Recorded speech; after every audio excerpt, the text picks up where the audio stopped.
today, but we did have some clarity on the radio, but not the clarity we were looking for on the YouTube and the stream. But we'll see how we do now.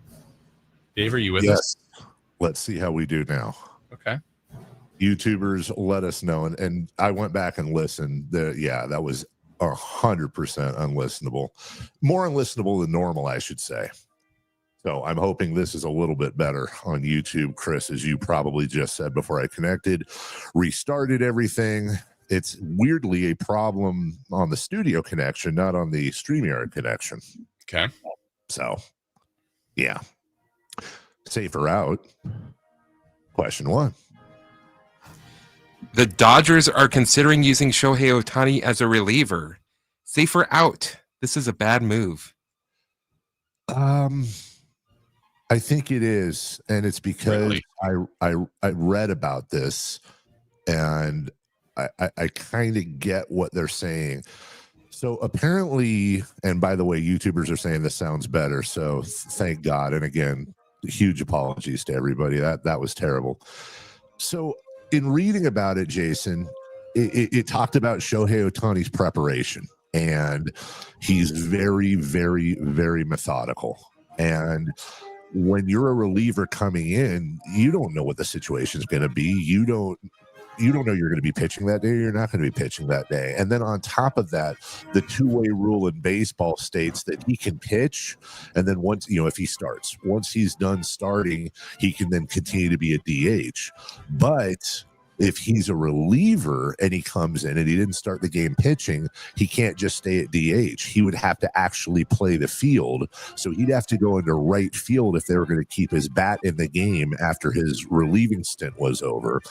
And he hasn't played right field since early when he was with the Angels. So I understand where they're going. I understand the bullpen's a little bit injured, or a lot of bit injured, but I don't know if it's overall worth it. And judging by Dave Roberts' extended comments on it, I don't think he thinks it's worth it either, unless it's, game 5 or game 7 of a clinching game and they're really in a pinch and it's one of those break glass when needed things.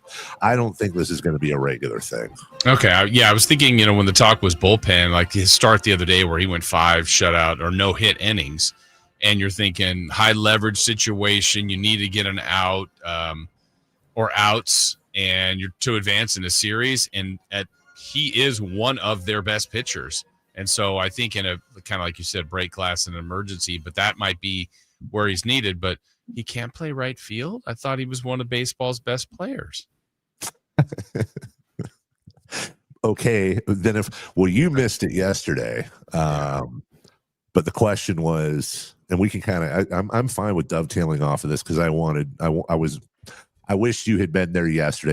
I was talking about Cal Raleigh and Aaron Judge again. Yeah. And the MVP. And Aaron Judge is almost certainly going to win the MVP. And if he doesn't, it's going to be a massive upset odds-wise. I think, Jason, in all seriousness, I love Aaron Judge, and I love going back and forth with you, but he's amazing. He's arguably the best hitter in baseball, if not top 2. And the thing that gives me pause, though, is that Aaron Judge sits in the dugout and goes up 4 times a game. And then the rest of the time he's in right field. I don't know. What does he get? 3-4 chances a game. I think the thing that really gives me pause is much like in the NBA. It's a two-sided sport. You have offense, you have defense. When you look at batting, Aaron Judge is having the better year, no doubt about it. Raleigh's got him in home runs and RBI, and he has like 3 more stolen bases than him, 14-11. But Judge has him in every single statistical category beyond that, including all the percentages, WAR, on base, everything. There's no question. It's not an argument. Aaron Judge is having the better offensive year, which he should win the Silver Slugger for that.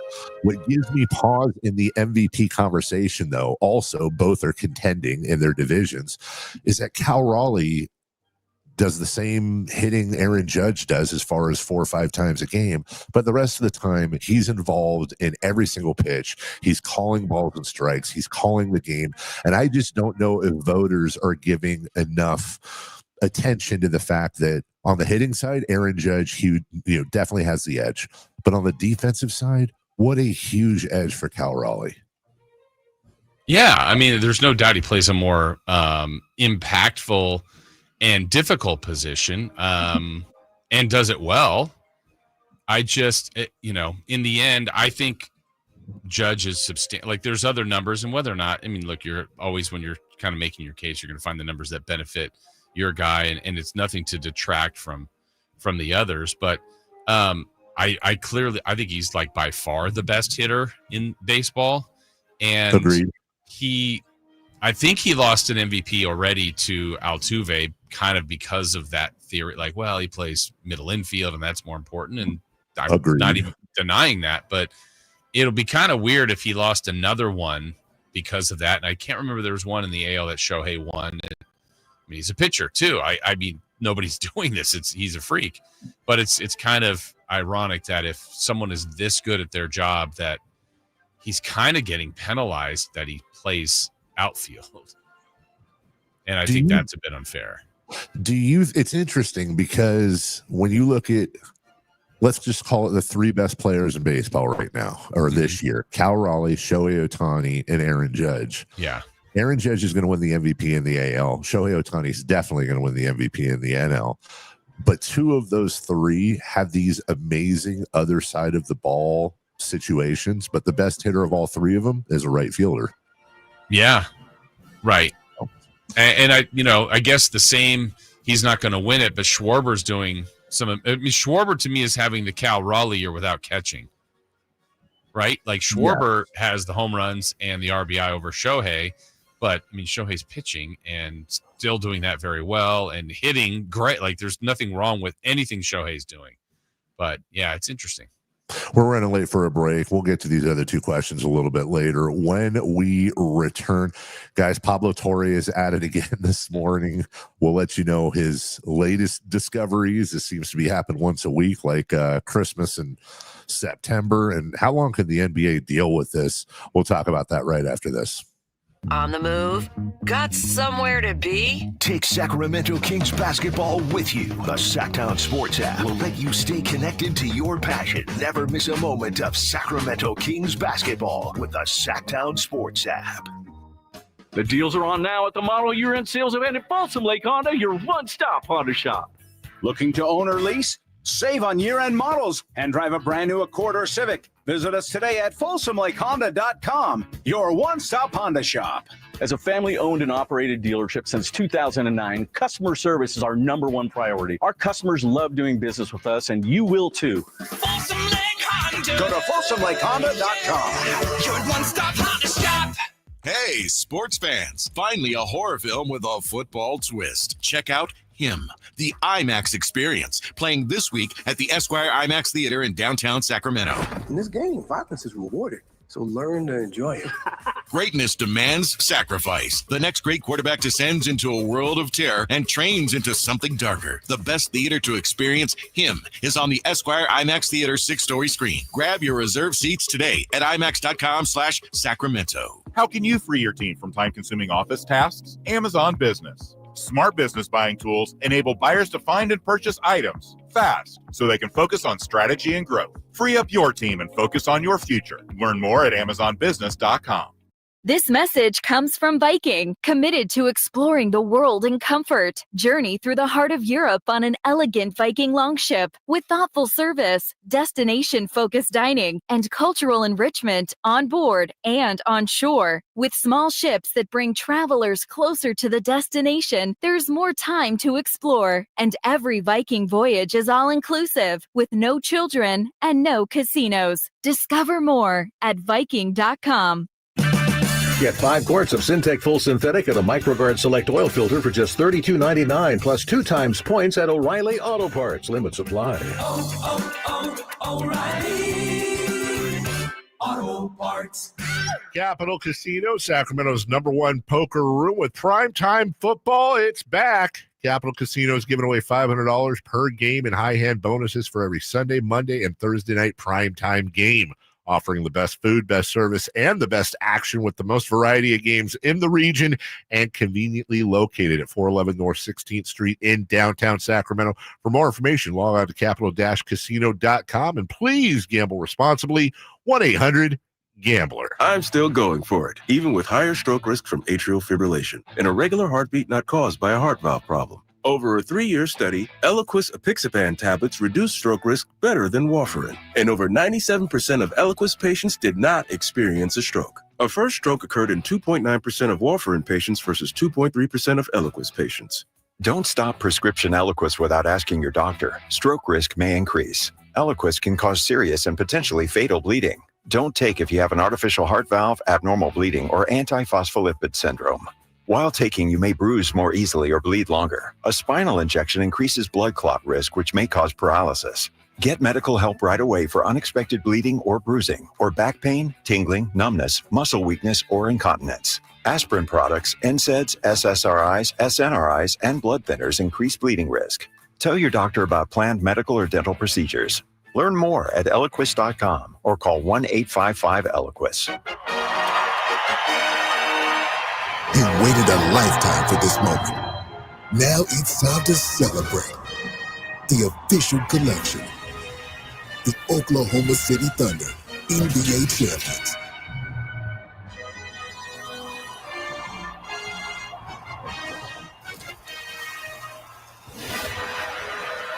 Available now at NBA Store. A Fanatics experience. When I want to stretch out after a long day, my sofa needs to be comfortable, but it also needs to look attractive and inviting when guests come to visit. Hi, I'm Frank LaRosa with a word about Naturewood Home Furnishings. We spend so much time on our living room sofas that we forget they're a focal point and a hint to our decorating tastes. Right now, during Naturewood Home Furnishings sofa sale, you can save on every sofa, including gallery-exclusive custom-ordered flex steel furniture. Whether you're interested in a new sofa, sectional, or recliner, you can choose from hundreds of colors and fabrics. Nobody has more styles and choices than Naturewood Home Furnishings. And when it comes right down to it, it's all about choices and always about quality. Shop Naturewood for the look you love at a price you'll love even more. Visit Naturewood Home Furnishings right now for this remarkable sofa sale. Off Highway 50 at Hazel, look for the water wheel.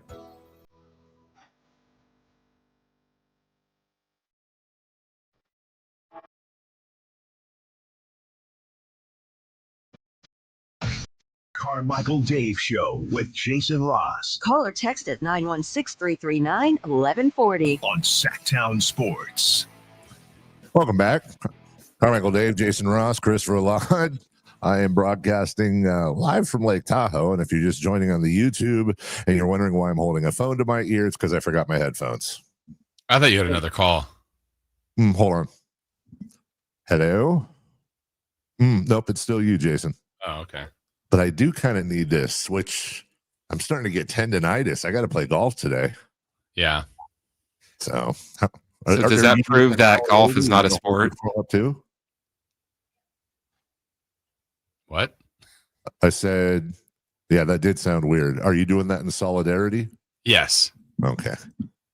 Did things just get weird? Yeah. I said something and you talked over me. Oh, sorry. What did you say? It's just a dumb joke. It's not that worth it. You know what's not a dumb joke? What? What's going on with Steve Ballmer and Pablo Torre and all of that? This is weird. Can we just pause for a second and go beyond the investigation and go beyond what we're learning? I don't think there's a precedent for something this big and the league investigating it, but independently, a journalist is investigating it, and the journalist is churning out all this stuff in the investigation, whereas we won't see, like, if the NBA or baseball or football were investigating a player or an owner, they'll do their investigation, and then when it's done, they'll come out and say, this is what we found, and they'll leak it to reporters, and we get the whole story. In almost real time, much like the echo in my ear right now, we're getting the Pablo Torre investigation, and then the NBA reacts to that investigation.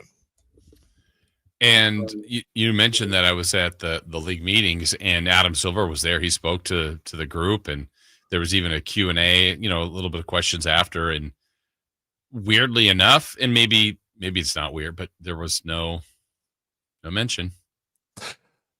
That's insane. Yeah, and not that people there were going to be But I thought he might approach it just kind of, hey, this is where it is. I mean, because he's very open. He answered everything that was asked of him. But that never came up. Now, maybe in other smaller circles it did, but nothing publicly on the stage or any of the presentations. Okay, let me ask you then. We're going to get into a full breakdown of those meetings later on in the program. But am I understanding correctly that at some point there was a Q&A between Commissioner Silver and the media present? Yeah. I mean, I would say more of it was, there was one person hosting up there with him, and that went for, good little bit. And then he opened the floor. But I would say there was not 10 questions, maybe 3 to 5. Was there 3 to 5 questions? Did you feel like because they truncated the amount and after the 5th question, it was, okay, that's all the time we have?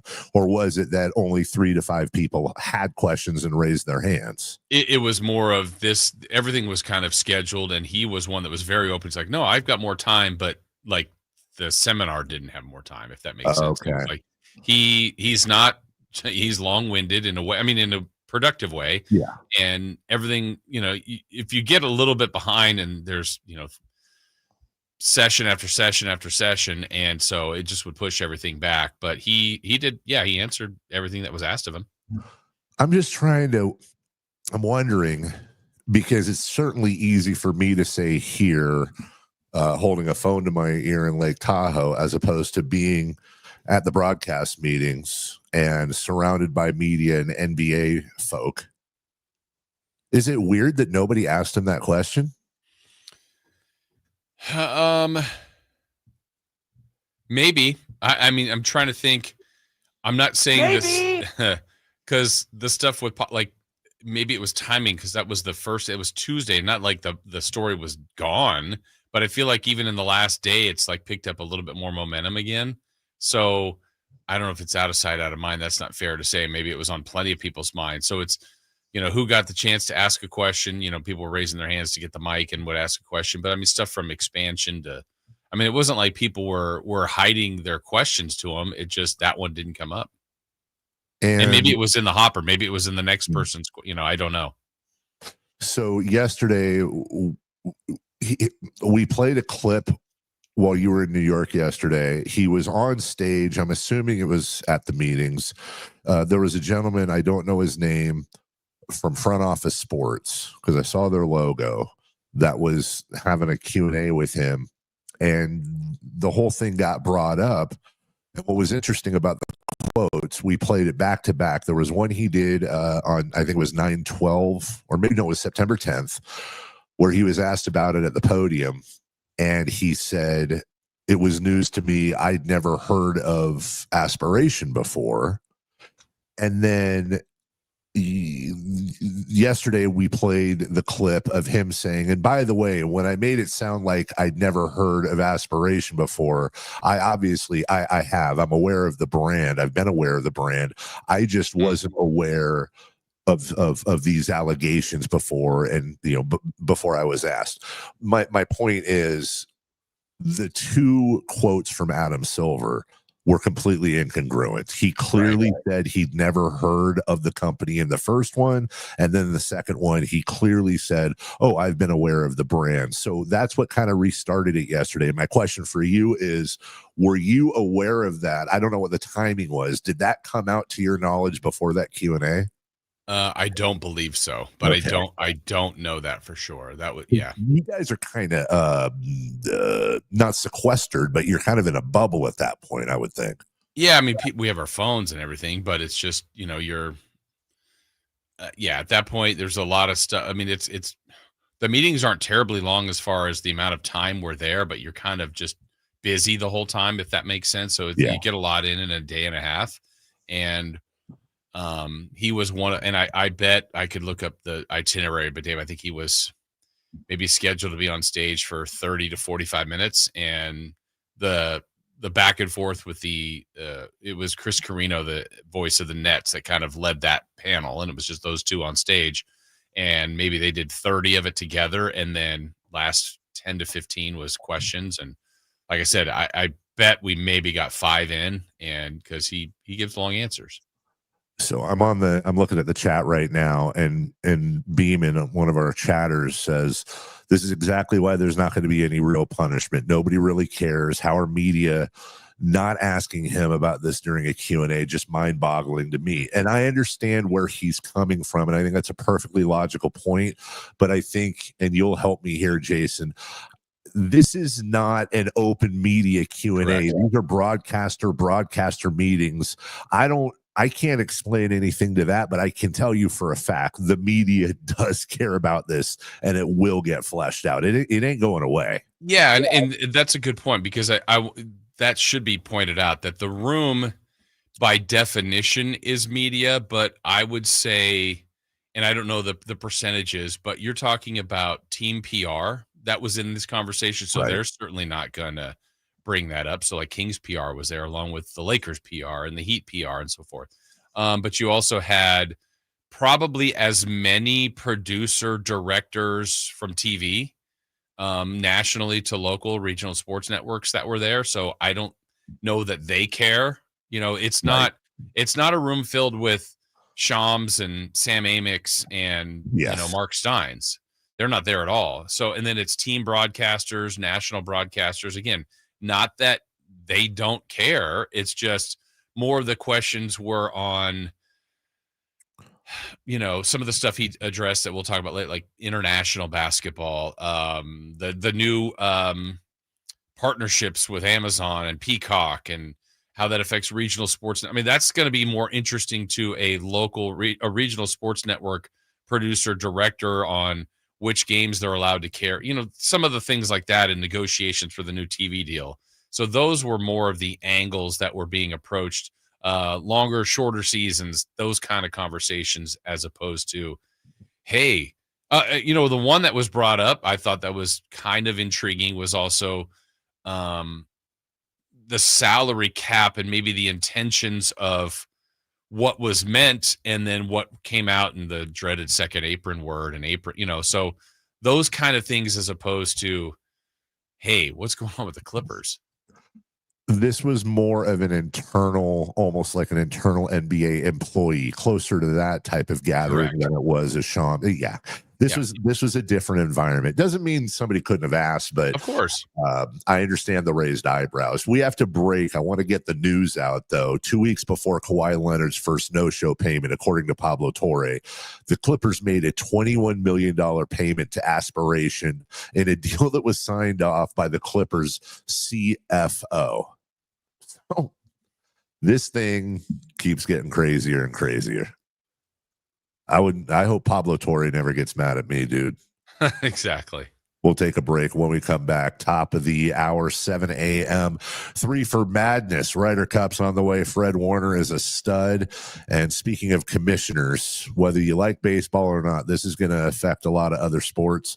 The salary cap thing is coming to a head. And if you don't like baseball, you might love this, because there's a very good chance you're not going to see baseball for a while in a couple of years. We'll explain why next.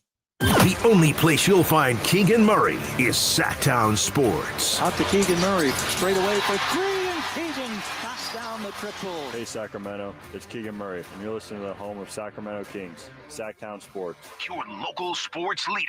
This is the story of the one. As a safety manager at a manufacturing plant, he does everything he can to keep his coworkers safe. From finding ways to reduce risks to keeping safety supplies in stock. And for that, he relies on Grainger. Grainger offers a broad range of quality products and next-day delivery, so he can always play it safe. Call 1-800-GRAINGER, click Grainger.com, or just stop by. Grainger, for the ones who get it done.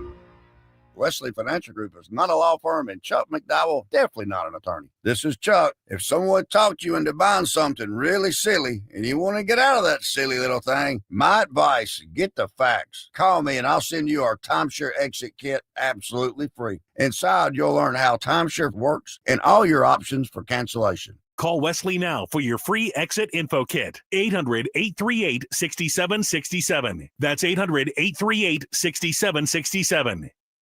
Finding great candidates to hire can be like, well, trying to find a needle in a haystack, but not with ZipRecruiter. Its powerful technology actively finds and invites qualified candidates to apply to your job. So while other companies might deliver a lot of hay, ZipRecruiter finds you the needle in the haystack. See why 4 out of 5 employers who post a job on ZipRecruiter get a quality candidate within the first day. Try ZipRecruiter for free at ZipRecruiter.com/free. That's ZipRecruiter.com/free. Hit the field during Sky River Casino's $400,000 touchdown for a truck giveaway. Play slots and table games daily to earn entries. Then join in on the action every Saturday for a chance to score up to $15,000 in free play or a brand new 2025 Chevy Silverado 1500. Visit skyriver.com to see how you can get 100 bonus entries every Tuesday and Friday. Gambling problem? Call 1-800-GAMBLER. Must be 21 or over.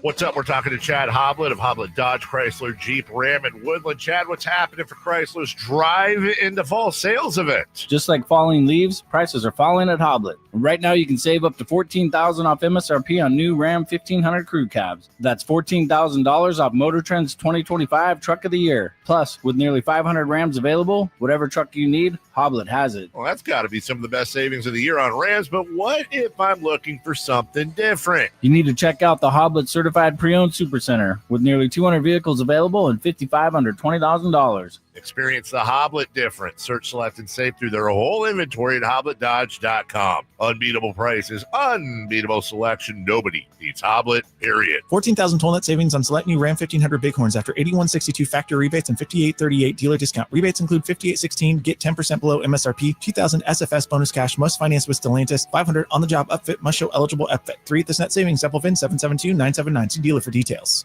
Hi, this is Greg Papa. Disasters hit every day. If your home, business, or building has suffered from any disaster, SunPoint Public Adjusters can help. SunPoint prepares, presents, and negotiates your claim with the insurance company, working only for you, making sure you get everything you're entitled to and letting your focus be on what's most important, your family or your business. Call SunPoint today at 888-247-7865 or contact us at sunpoint.us. SunPoint Public Adjusters, the gold standard in public adjusting. License number 2N14884. Just announced, Stockton Honda has been named #1 of California's best car dealers in 2025 by USA Today and Statista. This prestigious award is based on thousands of customer reviews and recommendations, ranking dealerships for service, value, and satisfaction. Out of hundreds evaluated, Stockton Honda is proud to be #1, recognized for all-around excellence and commitment to our customers. Visit Stockton Honda, where reputation meets the road. Anytime, anywhere, it's all here. StocktonHonda.com. This very minute at the Hagen Oaks Driving Range, you'll find fun gaming on all 52 Chop Tracer screens, where golfers and newbies enjoy the fun together. Compete against friends at the Hagen Oaks Driving Range, or play 9 holes on the McKenzie putting course. Enjoy the summer-long free concert schedule and visit the Hangout Eats and Dreams for wood-fired pizzas, burgers, ice cream, and more, or relax with a beverage. It's happening all summer long at the Hagen Oaks Driving Range, nightly until midnight. Fulton Avenue at Business 80. KHD1 Sacramento, KYMX HD3 Sacramento. Your home for Kings basketball for over 25 seasons. Hammer time thrown down by the league. From the Power Business Technology Toshiba Studios. Sacktown Sports, 1140. 3 questions, 3 answers. It's 3 for Madness on the Carmichael Dave Show with Jason Ross. Here's question 1. Hello. Hi. What's in your ear? Say it again. What's in your ear? So Scott does not have headphones. Oh, I was about to does say have he's got to be AirPods. getting close to waking up. Oh, he is what? AirPods. Oh. But they're I haven't figured out how to connect them yet. Because I think you got to press the little buttony thing on the back. But it's not connecting. So I'm gonna fiddle with this while we're doing the show, which is of course going to be amazing. In the meantime, what the hell is this segment? 3 for Madness. Question 1. In a week, the Ryder Cup will tee off at Bethpage Black. What percentage of the coverage will you watch? So I wrote this because I know what percentage I will watch, Jason, and I just want to know how that compares to you, because I know you're a huge golf fan, and I know you're a Ryder Cup fan. Jason, A game of golf.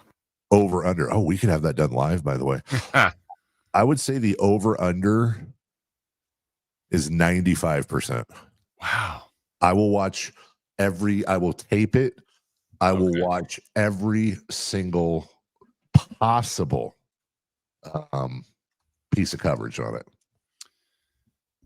I like golf. I've loved golf. I love playing golf more than watching it, but I like to watch it. I love this tournament. I love the feel of it. I love the style of it. I love their passion and just, it's just different. It's a different vibe. All those things. My only criticism of it is when it's played. Like if this was in August, home run. I mean, just home run. But Right. it's, it's coming up. So you're going to have, I think is it a Friday, Saturday, Sunday?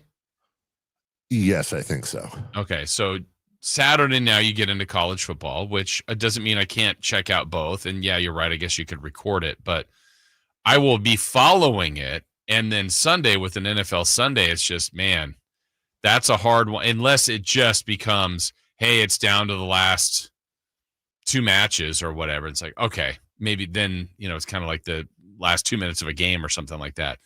But I don't know what percentage. I'm certainly going to be less than you, but 40 to 50%. I don't know, somewhere in that range. It's just so fun. It is. No, there's, again, the elements of it. It's like we talk about this time of year where so many good things are going on. If this was done 4 weeks ago, right before, like when preseason football is still going on and college hadn't started, oh yeah, all in. All right. Question 2. You didn't like that. Question 2.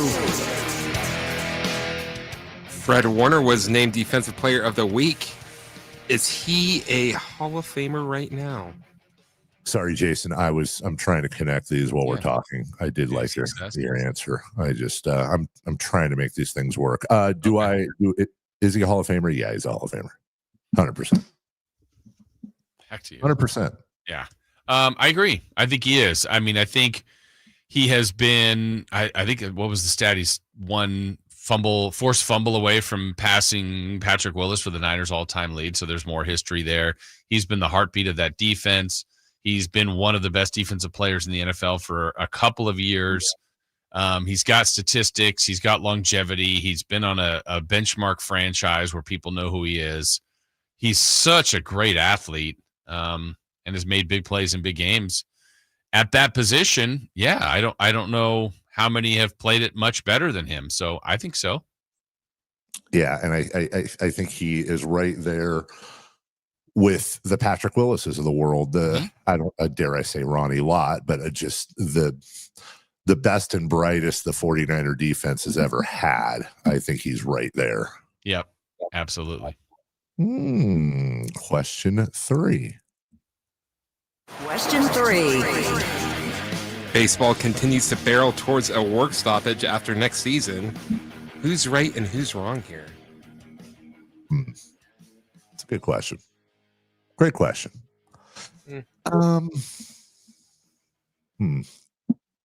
Normally, I'm going to side with the players. But Jason, I don't know that I can here. There's something seriously wrong with this cap situation. And the numbers that you're seeing are absolutely ridiculous. I don't know what the solution is, but I think they need to get. And if they go to a salary cap situation, the whole sport's going to change dramatically. And it's weird. They have the most unbalanced of all the sports salary situation, but they have a decent amount of parity, which is it's a hard one to put into terms because, I mean, we've said it for years, Dave, on the team. Oh, this team doesn't spend enough. The A's have been in that group, the Pirates and the Marlins. And But some of those teams have had some success, but it's not always the highest paid teams that win. Yes. Now they're generally in contention, which is a good thing, but it's a weird dynamic to have that where it's like, yeah, I mean, there's the haves and the have-nots literally in what they're spending. But if they go to a cap situation and try to make it a little bit more evenly distributed, excuse me. I don't know how. I think that takes time. And how do you retroactively, like some of these contracts that were 15-year deals for some of these players? That's a tough one to change in flight, if that makes sense. No, you're 100% correct. You're going to have to grandfather it in, if you will, if they are going to do it. Here's some numbers for you, and then we can get right back to that point. The Dodgers, for example, are carrying a $341 million payroll. They have exceeded every threshold of the league's luxury tax, which kicks in at $241 million. It includes penalties for repeat offenders. So they owe this year an additional $167.4 million. That gives them a total outlay of $508, which is almost the exact combined payroll of the Marlins, the A's, the Rays, the White Sox, the Pirates, and the Commanders. The Dodgers they'll pay more in penalties than 16 teams are paying for their entire roster. And when you look at the people that are having issues with it, you got to go. I'll give you a quote, Jason. This is going to blow your mind. Quote, "It's difficult for most of us owners to be able to do the kinds of things the Dodgers are doing." That's Hal Steinbrenner. That's the Yankees owner with the Yes Network that's saying this. So my point is, this is not sustainable. And if take the A's out of the equation because it's just John Fisher and that'll bring up too much other stuff. I always look at the Pirates as a great example. The Pirates have a history of, look, they've got some serious talent. They have arguably, I think, if you had to draft pitchers right now in Major League Baseball, Skeens is going number one. I don't think there's a question. They've got talent like O'Neal Cruz and other people in their farm system. But how many Pirates have we seen, Garrett Cole for one, move on to bigger teams and excel for them? If I'm a Pittsburgh Pirates fan, it's like, why am I buying tickets every year to go see this team that I know has absolutely zero chance at winning? And your point is this, and it's a solid point. We've seen the Royals win the World Series. We've seen the Rays compete in the World Series. We have seen parity in the sense that we're getting different people. The Commanders, or not the Commanders, Nationals. Not the Guardians. Sorry, the wrong team switch. But I would go back to the old, look, and I hate using this comparison because it's like real life, actual issues versus baseball. But I think the skeleton of the argument works. And if you listen carefully, you'll know where this comparison is coming from. I have heard the argument before, as many of us had, that if you have, let's call these teams, I don't know, for lack of a better term, underprivileged. It's not that underprivileged teams can't succeed. And it's not that, and we see this where somebody will take an underprivileged team and say, well, hold on a second. They did this, they did that. Look at them. They're successful. But if it's a race, if it's a sprint, they don't get to start off the starting blocks at the same time as the privileged teams. Right. They have to wait 5, 10, 15, 20 seconds over a 200-yard dash. And if they do manage to compete and finish in the top 3, top 2, or God forbid, win the whole thing. It's because they had to do what everybody else had to do and jump hurdles. And we've heard this argument before in other facets of life when somebody will say, well, look at what they did. There's an example right there. Yes, you're going to occasionally find examples, but everybody should be. I want Pittsburgh to be on the same level as the Dodgers or the Giants, my Giants, which are regularly top 10. I 100% think that that's unfair. I think all the teams should have the same level playing field, and it should come down to how well are you hitting, how well are you pitching, how well are you managing your team, how well are you building the minor league system, et cetera, and not, well, the Yankees, the Red Sox, the Dodgers, the Phillies, the Mets, and a couple other teams, the Giants. Well, they're all going to have a leg up on everybody else. And maybe if you're lucky, you'll get 1 or 2 of the also-rans in there. I think there needs to be a cap, but Jason, there also has to be a floor. Yeah, that's the important thing. That one is the critical one. And I think, what's interesting is you could kind of go across the sports. I was just doing some quick numbers, and my numbers may be slightly off, but I think since 2000, 20 of the 30 teams have been in the World Series. That's pretty good. And that's the White Sox. That's the Rockies. That's the Rays that have been there. And yeah, the Yankees have been twice. And the Dodgers have been multiple times, Astros, Red Sox. But Nationals have been there. Cardinal, there's a lot of teams that have been in the World Series. And for a sport that's not even. I mean, so I think it's a really interesting case study.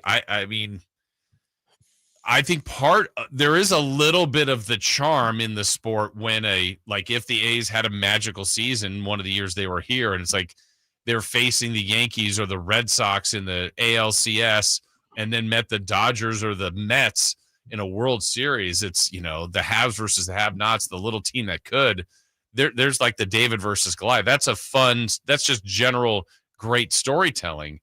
But I don't know in general if that's good for the sport when you've had years and years and years of the Pirates going through what they've been going through, and kind of the A's, even though they've been somewhat successful.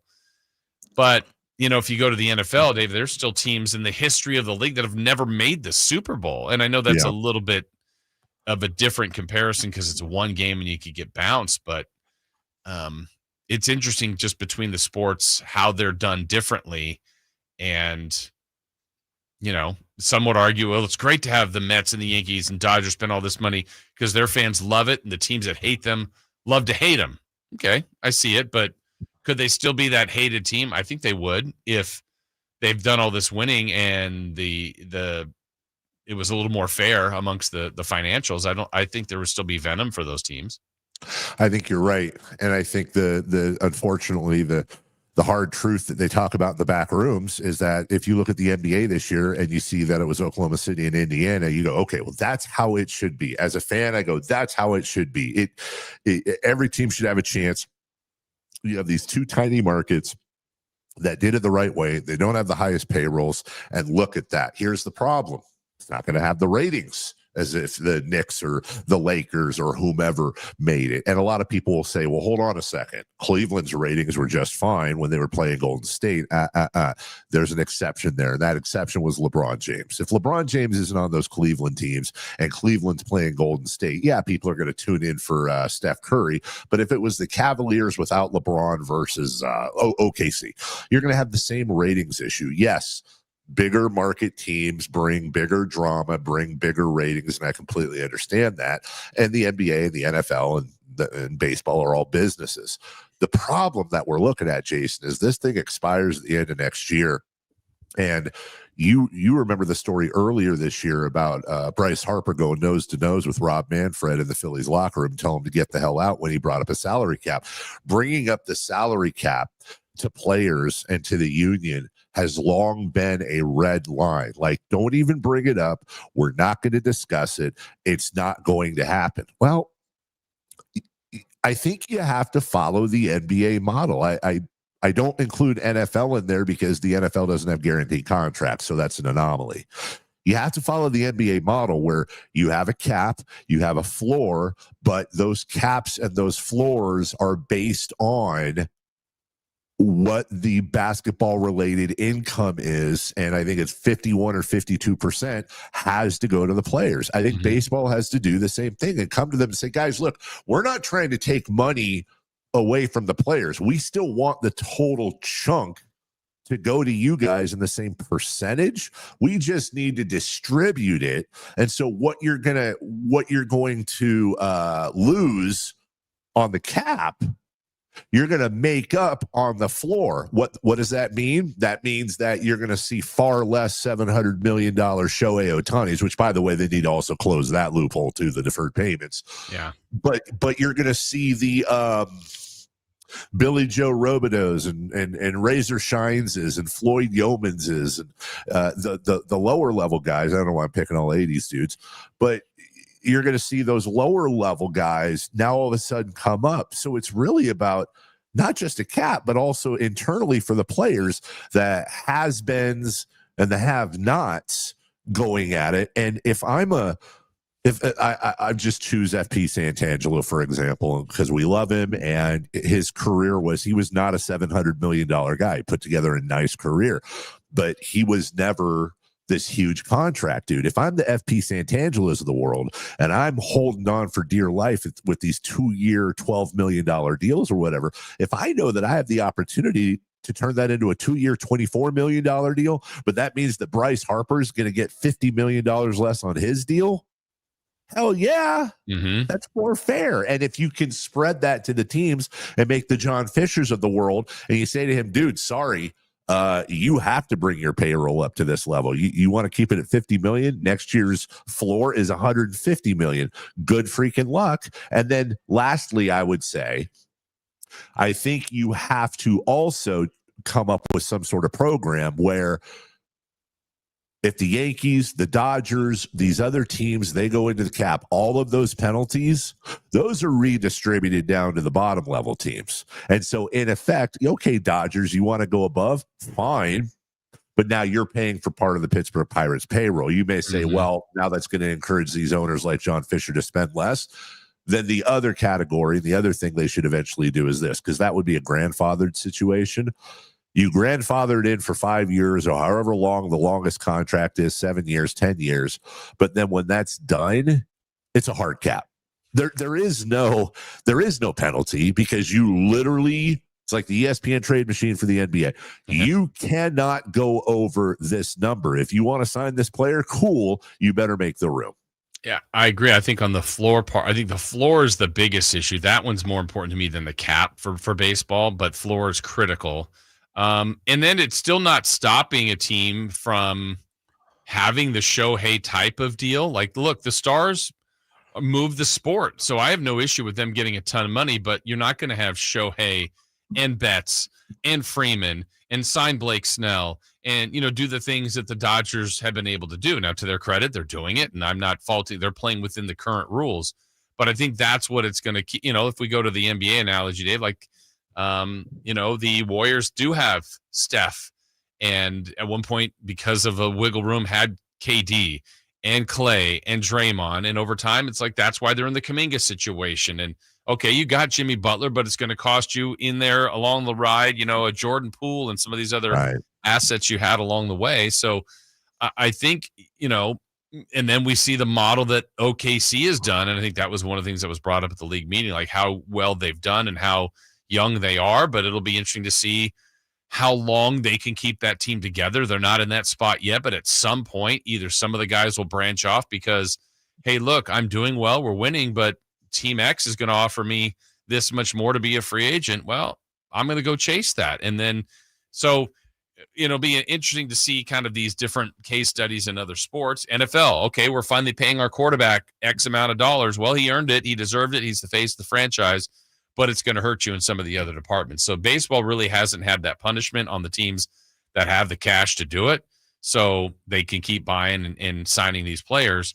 But if they get some sort of restrictions, I do think in the long term, it's going to be good for the sport. But if they miss time, oh, man, I mean, the sport's already struggling. They just had their perfect World Series, the perfect one. The Dodgers and the Yankees, Shohei and Judge. It was great. it didn't spark like some huge momentum into this season for the league. And so they need to be very careful about how they're handling this. Well, as we go to break, I'll tell you this. I have a little Robinhood account that I have a little bit of money in for Avery's education and Mason's and all that. Like I think a lot of mom and dads do. And I'm staring at it right now. And I've had this for years. Man, I'm out of cash. I am. And you try to grow it, you grow it, you grow it.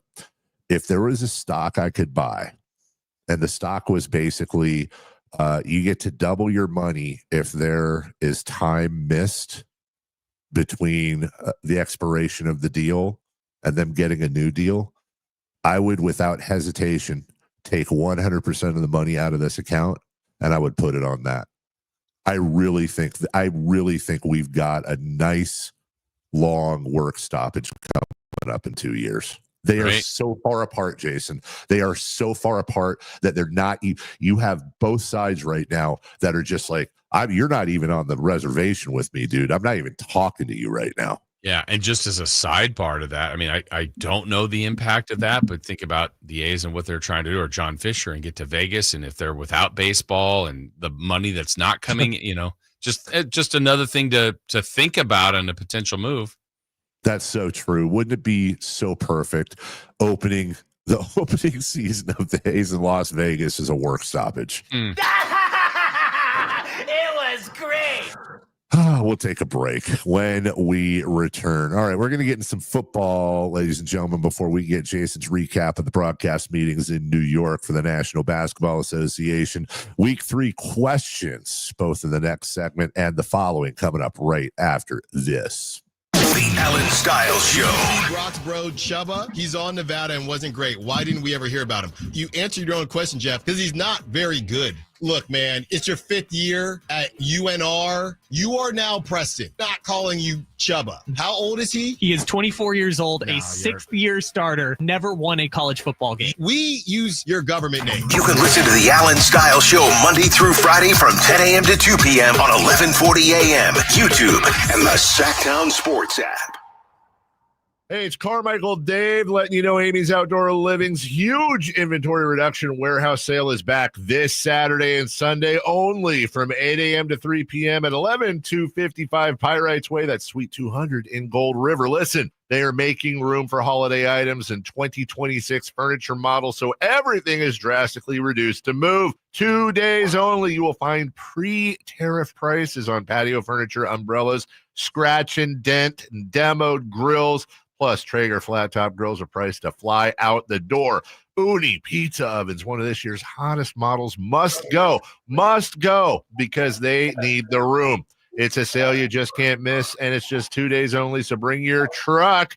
Amy's Outdoor Living Inventory Reduction Warehouse Sale this Saturday, this Sunday only from 8 a.m. to 3 p.m. at 11255 Pyrites Way. Suite 200 in Gold River. Tell them Carmichael Dave sent you. No big deal, but you've been earning Kohl's Cash for 20 years. That's 2 decades of checkout wins. To celebrate, enter our month-long sweepstakes for a chance to win $200 in Kohl's Cash. Plus, save on fall faves during the Customer Appreciation event now. Yep, 2 decades of Kohl's Cash is a big deal. Shop Kohl's and brag accordingly. Coupon ends September 21st. Select styles. Some exclusions apply. Sweepstakes ends September 30th, 2025. No purchase necessary. 20 winners per day. Limit 1 prize per person for entire sweepstakes. See Kohl's.com for official rules and details. Let's go! You're still glowing, flirting, grooving. You still got it. But your immune system weakens as you age, making it harder to fight flu, pneumococcal pneumonia, RSV, and COVID-19. Vaccines are a key part of any health routine and help strengthen your immune response. Ask your doctor or pharmacist which vaccines you need. Schedule in minutes at vaxassist.com. Sponsored by Pfizer. So my mother is thinking of switching from Verizon to Pure Talk, but she's worried the deal sounds too good to be true. Michael, she said, how can those Pure Talk people offer me the same basic service as Verizon for so much less money? I said, Mom, go ask Google how much Verizon spends on advertising and promotion. A few seconds later, my mother said, oh my goodness, $12 billion a year? That must be a typo. I'll tell you what I told my mom. It's not a typo. Verizon spends $12 billion a year on advertising and promotion, and their customers are paying for it. Well, Pure Talk doesn't spend that kind of money on commercials. Trust me, I would know. Consequently, they can offer you and my mother unlimited talk, text, and plenty of data on a blazing fast 5G network for just $25 a month. Dial pound 250 and say the words Micro, and you'll get an additional 50% off your first month. That's pound 250 Micro. Pure Talk, everything you need and nothing you don't.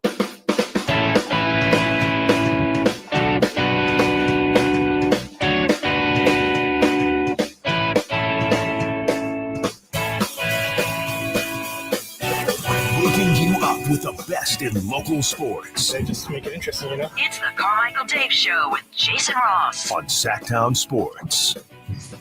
Also, I forgot to mention that with all the hullabaloo of me forgetting my headphones earlier. By the way, Scott's AirPods work perfectly. Now that I know how to use AirPods with this thing, when I'm on the road now, I'm using AirPods. So much better than headphones. Until you forget those. Until I forget those. Shut up, Chris. So what I didn't mention is, so we're up at our colleague Bill's. He's got a place up here by Edgewood up in Lake Tahoe. And I'm up here with Scott Marsh, another colleague of ours. As I'm driving in, Jason, as I'm driving in here, something looks incredibly familiar to me. So there's a street off of the main drag called Kaylee, Khle, just past the casinos where we're at. And you turn onto Kaylee, and then you make another turn, and you're near where we're at. If you go one street down, there's a street called Arthur, which is also my dad's given name. He goes by Jack. On the corner of Kaylee. Hi, Dad. If you go to the corner of Kaylee and Arthur, years ago, my mom and dad and a few friends of theirs, they actually they used to rent out this I don't know what you call it. It's not a cabin. It was like a manufactured home, but it was in a really great spot here. That they eventually had to sell it because they redeveloped it all into something else, right? My point is this: one block away, I can actually see it if I look out the window, is the place I asked my wife to marry me. Oh. And then I have not been back here. Well, we've been married 18 years. I haven't been back here in like 16 years. And as I'm getting close, I'm like, God, this looks really, really familiar. And then boom, I recognize the street. I turn in and boom, that was where I asked my wife to marry me on a Friday. We were married on a Saturday, got our flowers from Safeway. And I was at that Safeway this morning, by the way. Got our cake from Safeway, got my rings from a little craft store down the street for $10. Cheapest wedding ever, buddy. What did you get at Safeway this morning? I got wait, this is a setup. Where are we going with this? I'm just wondering why you're at Safeway so early this morning. Why was I at Safeway? Yeah. Because I was looking for headphones. Oh, and you didn't get headphones. Because they didn't have the headphones that worked with this. You have to have the big plug. They only had the dinky ones with the little plug. Nothing? I just was wondering why you went to Safeway this morning. He was laughing just off mic. Such a D. But just so you know, I got 4 bananas. I got some hazelnut. 4. Well, Scott wanted some bananas. I got a thing of hazelnut creamer, and I got a pack of Entenmann's pumpkin flavored donuts. I don't think that was a good call. What, the donuts? The pumpkin flavored? Oh, no, it wasn't. No, I'm totally with you, dude. But the ones I like are the glazed, just like the straight glazed ones by Entenmann's. They were out, and they were out of the chocolate ones too. The literal only Entenmann's donuts they had were the stupid pumpkin ones. I'm 100% with you. Those are probably staying there. Did you ever think about little powdered donuts? Yeah, but then it gets all over, and then Bill's going to come up and wondering what we were doing at this table. I think that's even better theater right there. I'm telling you right now, I'm taking these donuts on the golf course with me. There's going to be midday snacks at Edgewood. You're not going to be happy with that snack. No, I'm not. No, I'm not. That's going to be an appetizer for whatever food they have there. I'm sure they've got. I think on one of the holes, you're going to be like, you're just going to drop the donut and hit it instead of a golf ball. Get rid of that pumpkin donut. Interesting question. The donuts have a hole in the middle. What if I place the donut flat on the ground, put my ball on it, and hit my 3-wood? Would the donut provide enough resistance to make a difference, or would I get a pretty clean shot on the golf ball hitting through the donut? I think it all depends, obviously, on your swing and your contact, but knowing you and you hit your 3-wood pretty well, I think donut explodes, ball takes off, and I think you get close to the normal shot that you would take with a 3-wood. Okay. Last question. I know you don't know these golf rules. I can't imagine you would. And if you do, that's amazing. If somebody on the PGA Tour wanted to use an Entenmann's pumpkin flavored donut as a tee on the hole, hitting their 3-wood, for example, I would imagine that's legal, correct? Yeah, actually, I do know the rule book on subset 4 from page 38. And the fact that you said Entenmann's, it is a PGA sponsor. So you can, but it has to be an Entenmann's pumpkin donut. So, yeah, they're good. I think it's only allowed during Ryder Cup play. That is actually right. And they have to be red, white, and blue donuts at Beth Plays back black next week. Yeah. All right. We've got some NFL questions, Jason, that I have put together. I'm going to skip down because I think these are going to take a while anyways. I have a few that I wanted to save for you. Yesterday, we went through a handful, but specifically for week 3 now. First and foremost, is the game at Jacksonville this weekend, which is now weirdly turned into an interesting game. Look, in week 3, there's no such thing, but is that about as close as a must win as you can get for the Houston Texans? Yeah, I mean, at 0-2, well, I'm going to say no in this sense, because the only reason is who are you trying to chase down? Jacksonville's 1-1. Yeah. Titans lost both games. Now the Colts are 2-0, and they're a nice story, but is that a team that you think is going to get away from you? Like, it's not. I don't think so. So my longer answer to that question is no. But for their own mind and say, they've been the favorite. They're the ones that are projected to win that division. Feels pretty important. But yeah, I don't think it has to be. I think that division is still gettable. Well, through 2 weeks, Daniel Jones has been fantastic for the Colts. And granted, they should have lost that game at home to Denver. So the 2-0 is a little interesting. They've beaten the hell out of Miami, and who hasn't? And then they had the 1-point comeback win over Denver last weekend on that miracle penalty for them. That being said, they go into Tennessee this weekend. You would assume that's a win. And we said yesterday, I think you're going to find out a little bit more about the Colts when they go to LA and they play the Rams in week 4. That being said, they then get the Raiders and the Cardinals at home after the Rams. Let's just assume the Rams game is a loss and we just go by whether they're favored or not. I think they're going to be favored in the Tennessee, Vegas, and Arizona games. So now all of a sudden the Colts are 5-1. They're 5-1 going into a game in LA against the Chargers. You know how every year preseason you and I talk about, well, who are the teams that weren't in last year that are going to be in this year? I would say the Colts are schedule-wise as well pretty they're pretty much up there right now with those teams that are looking like they might be surprise playoff teams. Yeah, I mean, that to me has been a huge shock so far of how they've been able to win. They might have got a huge break this last week against the Broncos, but they got it and they took advantage of it. But yeah, they're a nice story so far through 2 weeks. Detroit did their performance last week, putting 52 up on the Bears. Does that make you a little bit more excited than you would have been after week 1 about their clash with Baltimore on Monday Night Football? Yeah, well, I'm looking forward to the game, first and foremost. I think that's going to be awesome on Monday night. Yeah, it gave you I was a little bit concerned about Detroit coming into the year based on the amount of coordinators they lost. I mean, their offense and defense coordinator became head coaches in the league. And just I think over time when you're successful and people take from you, it hurts and it takes a little time to get everything going. So they looked. Part of it, too, is Green Bay was phenomenal in week 1. So that's a tough place to play. Losing in Lambeau is no shame in that, but it's just they were not in the game and they looked awful. But new week, new opportunity, and that offense has so much explosive ability, and they showed it. So to me, if it's about Detroit, if they can defend consistently, if their defense does some things, the offense should be good. There's not a lot of holes in their offense. So, yeah, I got belief in the Lions of still being a dangerous team. I think there might be better teams in the NFC, but the Lions are on the list of the good teams, I would say.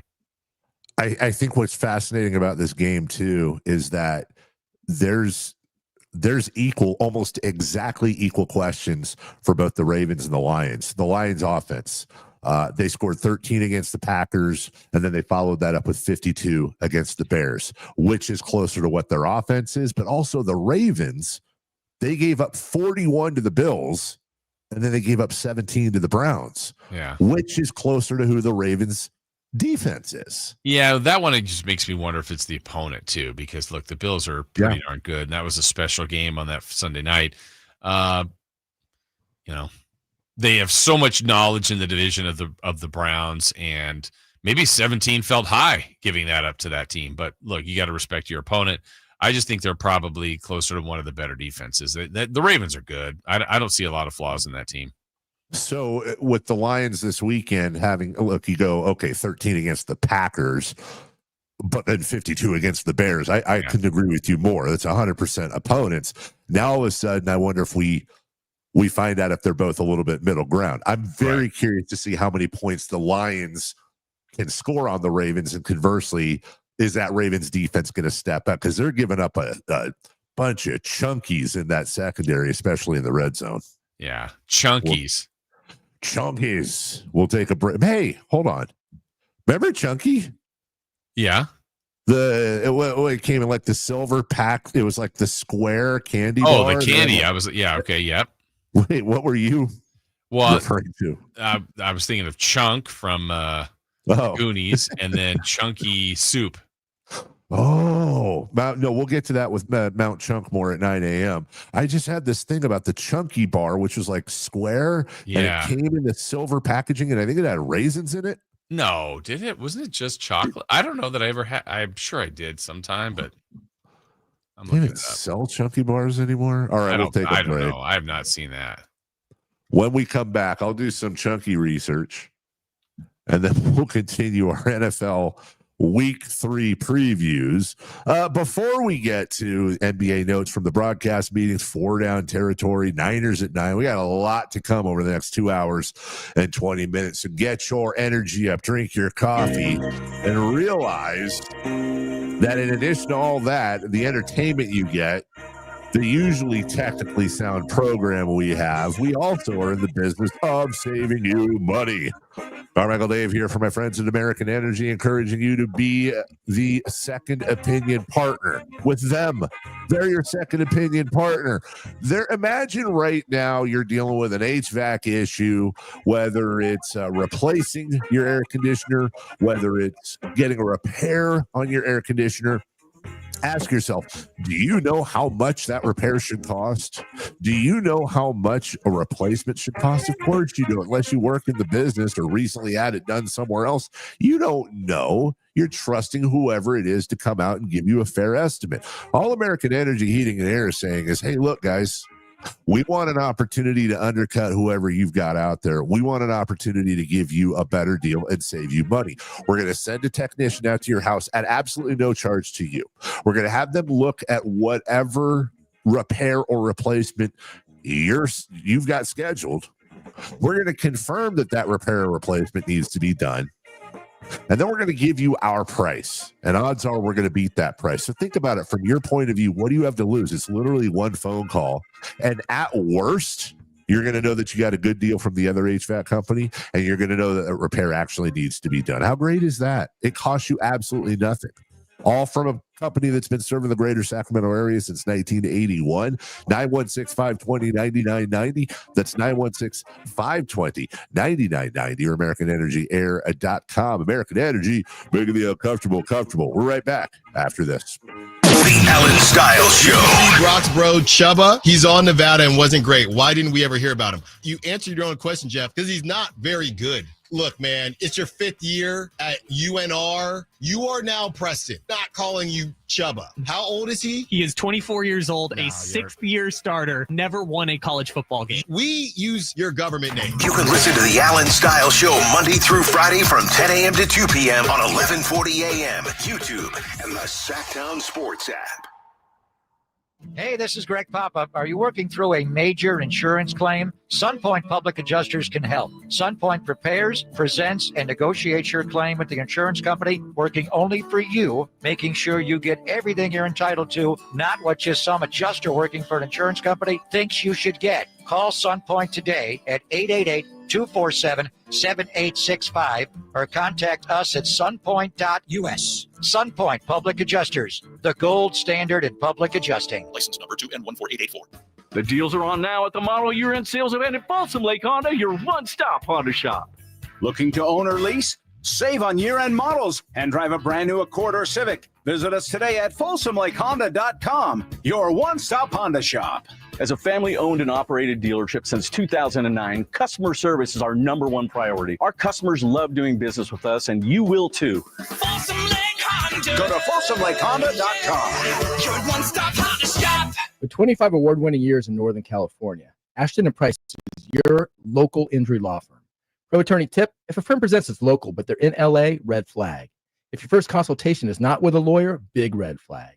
At Ashton & Price, your first consult is with a local attorney, and if serious injury prevents travel, a lawyer will come to you. Still not enough? George Washington's my uncle. At Ashton & Price, no red flags, just red, white, and blue. Remember, for the best advice, don't think twice. Call Ashton & Price. When I was a kid, I remember my dad, a lineman, leaving in the middle of the night. Families were depending on him to get their power back on to keep them safe and warm. Watching him taught me that this work isn't just about wires and circuits. It's about people and the trust they place in us when the lights go out. That's why I started Maverick Electric Heating and Air, to carry on that same promise of showing up, doing it right, and protecting families when they need us most. Visit callamaverick.com. I'm tired of being broken. I'm sick of feeling hopeless. Way down here at my lowest. At the end of my rope. At the end of my rope. So what do I do? So what do I do? Hey, this is Jelly Roll. This National Recovery Month, start your recovery journey. Choose a proven addiction treatment option that's right for you at ChooseChangeCA.org.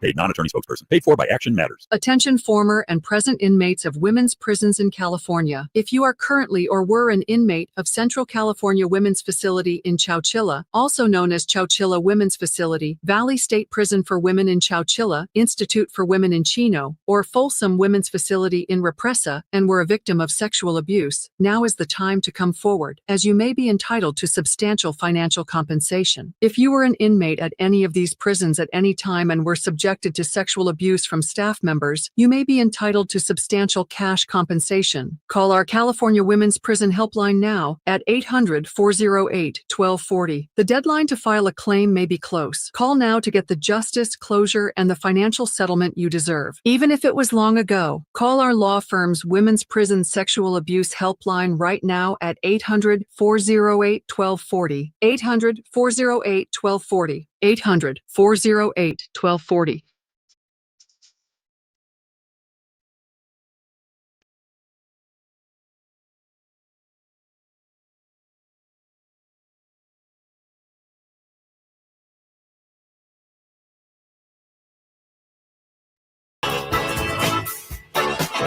The only place in the morning to get your sports fix. Live and local. The Carmichael Dave Show with Jason Ross. Chris, how's that? I turned my mic down. That better? Worse? Better. Is it right where it needs to be? Louder, softer?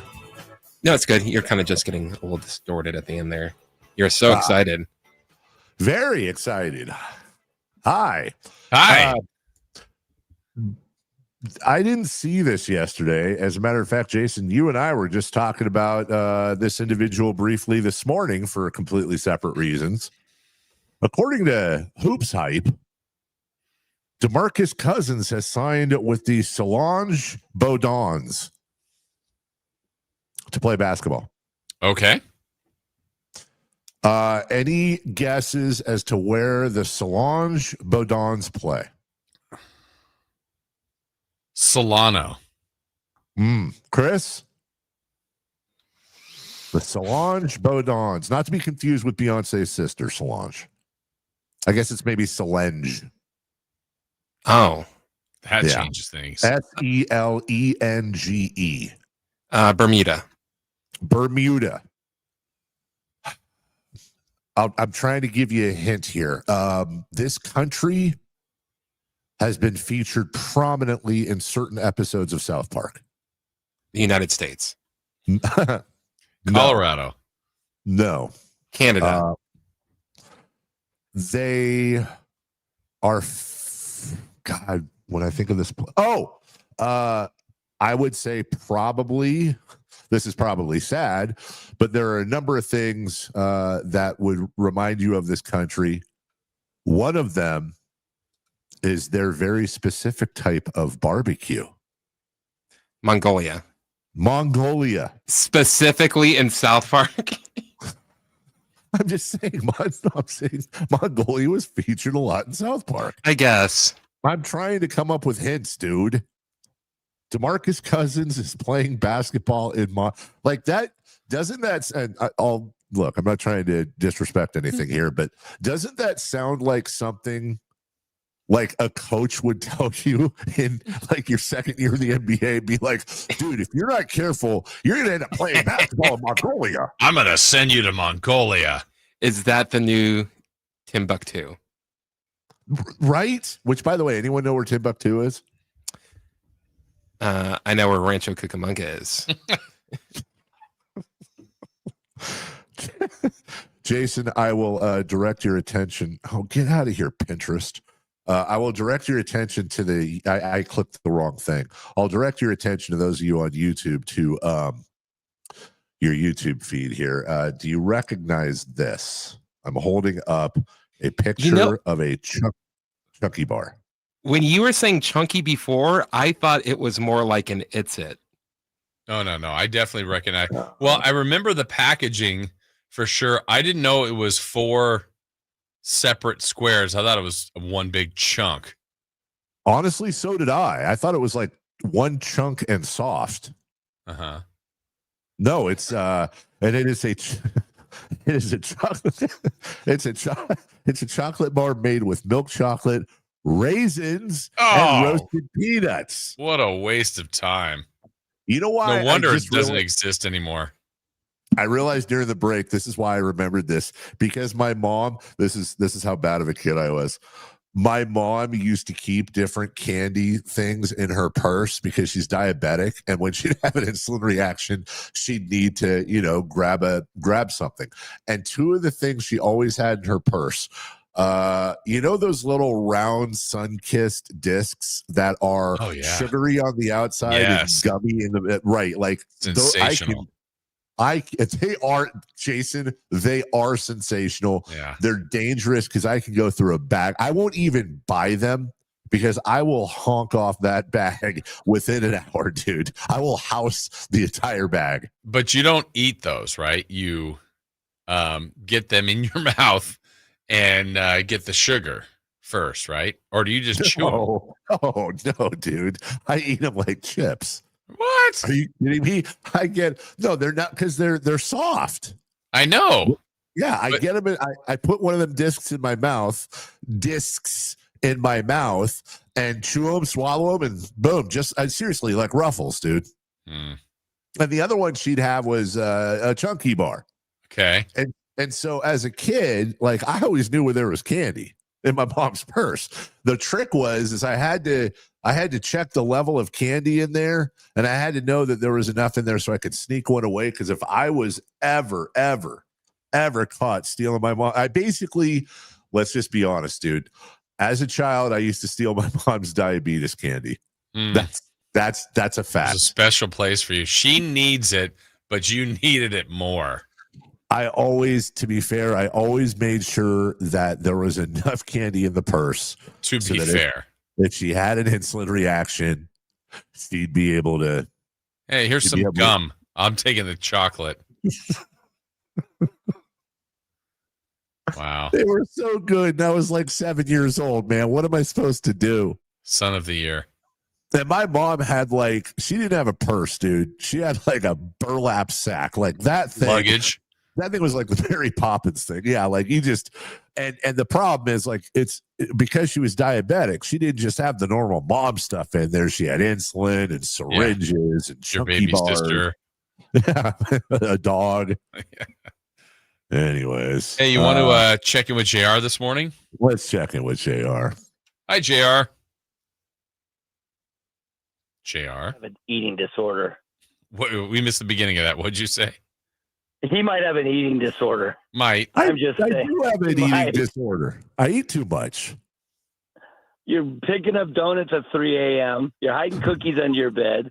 You're throwing discs in your mouth. By the way, the show is really teetering on some words that are pushing the FCC's limits, okay? So we like to teeter. But you do like to teeter. J. Ross, thank you for being the guardian, bringing the show. Yesterday, they spent an hour on Pizza and Pipes talking about the organist. Oh, my God. They went organist. JR used to work there. He literally was part of the segment is what he's leaving out. He called in to give us a history of Pizza and Pipes. So eat one, JR, speaking of disorders. I'll eat something, all right. And did you say, and I'm gonna hang up, did you say Demarcus Cousins going to play for the Slong Dongs? I did not say. I they said must have girth on that team. I said that he is playing for the Bodons. What is a Bodon?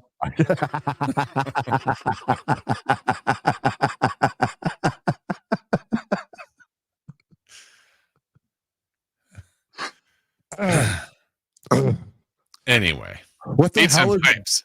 What is a Bodon? I don't know. And the best part of it was the whole thing, and Chris will back me up on this. Have you've seen the occasional texter or a chatter named J-Man, right? Yeah. And we were kind of just like, you might have to change that because there's really only one J-Man. True. Right. There's but one then he J-Man. told us something that we might be able to let him get away with it. Which was? He said his grandpa owned the Pizza and Pipes chain. Him and his brothers. Yeah, and we thought he was messing around, but then he was like, no, for real, like I used to do this and then I was like, dude, if your grandpa owned the Pizza and Pipes, then hey, Chris said it best. He said, what the hell kind of awesome childhood would that be to have your dad, your grandpa, and your granduncles owning Pizza and Pipes? Also, Ryan Coda, who generally complains on the program, but he sent me a Facebook message yesterday about a local organist because I had said that how great would it be if there was some way we could get an organist to come in live on the show and like play us off every segment and play us back in. Jason, having a show organ would be amazing. And pizza. We'll take a break. When we return halfway through a Thursday edition of the program. Jason was in New York yesterday and the day before. He is fresh from the broadcast meetings. If you've ever sat around, and I know I have, saying, hey, I wish I was a fly on the wall in those broadcast meetings. Well, we didn't have a fly on the wall. We had butt cheeks and seats, and he's back up here to tell us all about it coming up next. On the move?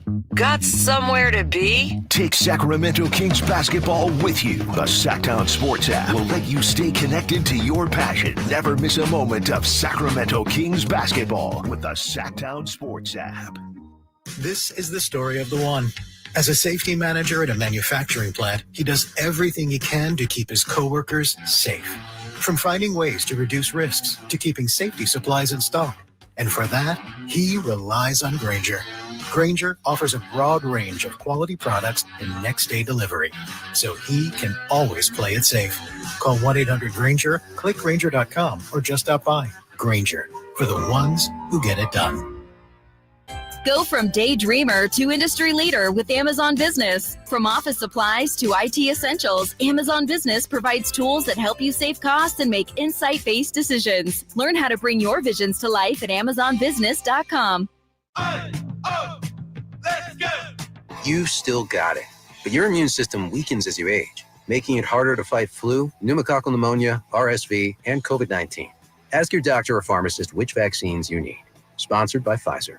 This is the story of the one. As a maintenance supervisor at a manufacturing facility, he knows keeping the line up and running is a top priority. That's why he chooses Grainger. Because when a drive belt gets damaged, Grainger makes it easy to find the exact specs for the replacement product he needs. And next-day delivery helps ensure he'll have everything in place and running like clockwork.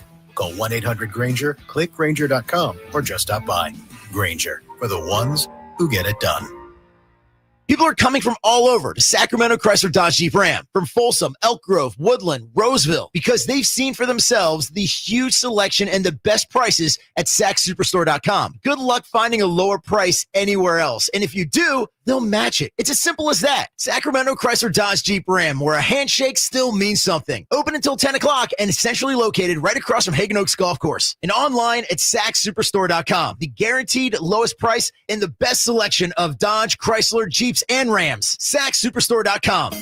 Nighttime is fun time at the Hagen Oaks Top Tracer driving range. It's more relaxed at night with people enjoying technology, where you can play Pebble Beach at Hagen Oaks, compete against your friends in a variety of games, or just practice at your leisure. There's food when you're hungry from hangout eats and drinks, or enjoy a beverage on the brand new patio with relaxed seating. And check out the summer-long free concert schedule. It's the Hagen Oaks driving range nightly until midnight, Fulton Avenue at Business 80. What's up? We're talking to Chad Hoblet of Hoblet Dodge Chrysler Jeep Ram in Woodland. Chad, what's going on for Chrysler's Drive Into Fall sales event? Not only can you save up to $12,000 off MSRP on brand new 2025 Ram 25 and 3500s, but qualifying work trucks may be 100% deductible under Section 179. Plus, with nearly 500 Rams available, including those hard-to-find heavy duties, your next Ram is waiting at Hoblet. Man, you're just piling on the savings this month. As a fifth-generation dealer, we know a great customer experience is important, and we have dozens of customer service awards to prove it. You won't find a better selection of new Rams, savings, or service than at the Hoblet Ram Truck Center in Woodland. Search, select, and save through their whole inventory at HobletDodge.com. Unbeatable prices, unbeatable selection. Nobody beats Hoblet, period. $12,000 net savings on select new 2025 Ram 2500 Laramie after $2,500 factory rebates and $9,500 dealer discount. Rebates include $500 on-the-job upfit. Must show eligible upfit. Only certain trucks qualify for 100% deduction under Section 179. Consult a tax professional. Aid of this net savings. See dealer for details. KHD1 Sacramento, KYMX HD3 Sacramento. Your flagship station for the Beam Team. From the Power Business Technology Toshiba Studios. This is Sacktown Sports 1140. The Carmichael Dave Show. He's on the microphone when he's not on the microphone. He's playing a song, and when he's not playing a song, he's on the microphone. And then boom. With Jason Ross. No, he didn't. Yes, he did. Call or text at 916-339-1140. It's the Carmichael Dave Show with Jason Ross on Sacktown Sports. Welcome back, Carmichael Dave, Jason Ross. Jason back from New York. I am Jersey. up in New Jersey, excuse me. Across the way. We could see New York. You could see the New Jersey. That was our bit yesterday. Someone did not like it. Who did not? Yeah, who was it? Oh, it was it was our angry texter who was like, if Chris had any creativity, he'd play New York by Jay-Z and Alicia Keys. First off, it's called Empire State of Mind, sucker. Secondly, I think Chris's thing is better. I can't do it with him because of the echo, but he'd do that and go, I love, and then we go, New York. Much better. Can real quick during the break, Jason, an old friend of ours, asked us for a favor, and when this guy asks, we generally comply, because if we don't, he's a rather large and muscular human being, And I don't want to see him come after us. But even if he wasn't, and it wasn't, he's also a great guy and he's doing a wonderful thing. So if you'll permit me, September 20th at 1 p.m., our good friend Greg Vaughn is putting on the honorary Negro League baseball game meet and greet. And I have no problems plugging this here. 2568 Industrial Boulevard in West Sac. Nice. And I'll tweet this out. But a couple of notes. He said that the meet and greet is at Dusty Baker's Winery. And then the game is on Sunday. Jerry Manuel, another Sacramento legend, is coaching one team. Greg will coach the other team. They want to get these kids involved, get them a good look at. The game is 1 p.m. Sunday, September 21st at Sac State, as a matter of fact. And let me see if I can find a website here. I can't, but what I will do is I will send this out. I'll send this out, and Bob Kendrick will be there from the Negro Leagues Baseball Museum. All kinds of different people are out there as well. A lot of Sacramento royalty as well. So we'll do everything we can. I mean, I know I'm speaking for you, but I think you're on board with me here. Absolutely. To support the heck out of this. And then, oh, by the way, Greg ended his text by saying, hope all is well. When's my turn at Celebrity Picks? Oh, yeah. Well, yeah. Well, we'll see. Greg, I have a feeling you'll be involved. Much sooner than later. Oh, did Greg just spoil it? Possibly. Oh, Greg. He's always spoiling endings, Jason. You ever notice that? Sometime soon, though. Yeah, hopefully. Very good, of course. Yeah. Greg, a dear friend of the program and a Sacramento legend, as we all know. All right, Jason, you were in New Jersey hanging out at the NBA broadcaster meetings. Quick trip for you. Flew right back. Couple days there. First off, if you would, as I will sort of semi-interview you here, what is the purpose of these? Give us the log line here for what these broadcaster meetings are every year and what they're generally trying to accomplish. I think it's anything that's, well, one, it's to bring everybody together. That's always kind of a fun thing to see. A lot of people from around the league and producers and directors and on-air people, radio, TV. PR has been there the last couple of years. They've and they do their own separate meetings, and sometimes we're together, and a bunch of the league officials. So you get literally word from the commissioner, you get word from other league dignitaries, I guess. One of the highlights usually is the referee clinic, because there's usually some new rules or some points of emphasis. Go over some calls that have been made in the past and kind of how they're looking at it and the breakdown of that. And really a lot of it is to try to educate everybody as best they can, because they're pretty transparent there. Especially like when you're talking about the officiating part, Dave, like they're very well aware that their officials will miss calls. They're very, they're critiqued on every call. They get graded on everything. So they gave us really interesting information on what they have to go through. And their point is, look, the storytellers are the broadcasters and the producers and directors of how that is being configured. And they said, look, if we're in the wrong place, if we're executed a rule wrong, if we've made a wrong call, they're okay with that being called out. They just want to make sure people know the rules and know that the broadcasters and the directors and producers are as educated as possible. So that way, at least if it's, hey, this was done in the wrong way, that's where the error was made, not in the information that was given out, like clear path or whatever, some specific rule that maybe sometimes is not correctly stated on the air. They're going, well, look, you're not even giving the correct information out. And so now the audience is taking that in. Right. And so that kind of stuff. But a lot of it's just, to get everybody together and talk about a few league things. And it's a good time. It just goes pretty quickly though. I have to ask, is food provided? Yes. Yeah. Good so food? It's it's general. It's in a hotel. there's a couple different ballrooms. So like outside the rooms, like before there's breakfast and then there's a lunch. And the first night that's the fun night too. It's a dinner that's at a restaurant it's a really short walk from the hotel. And you got a view out towards New York out on the water. And that's just a good gathering catch up time. And then, by midday yesterday, I mean, I flew in Monday. The meetings were most of the day Tuesday, half a day yesterday, and flew home. What was if any, I know I'm putting you on the spot, but what was your biggest takeaway, or what was the biggest point of emphasis? What was the one thing you bring back where you go, oh, okay. I will say that, because I think we already had kind of an enlightening, I mean, when you asked me about, or I told you that there was really no public discussion of the Clippers situation, which I've already seen a lot of feedback. How could nobody ask about that? And it's actually a fair question to be asked, but like I tried to point out, it's a different gathering of media than the writers, reporters, the people breaking story. That's not the group that's there. Doesn't mean they can't.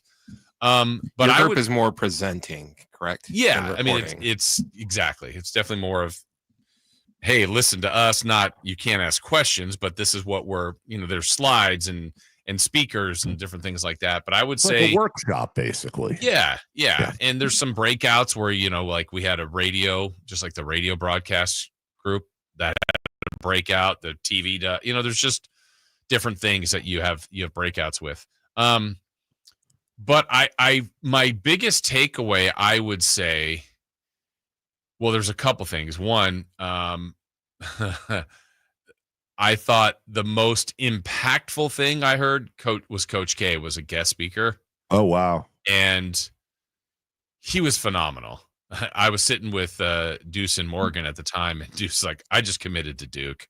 I mean, it was really funny just because he told some amazing stories. He's one of the ambassadors for the NBA now in his retirement, and he just loves basketball. And he told just amazing stories, how much he loves the game and how much he thinks it's important for broadcasting and television and radio to, really tell those stories to get others to. I mean, a lot of people love the game. I mean, that's hopefully why people are consuming and watching and listening.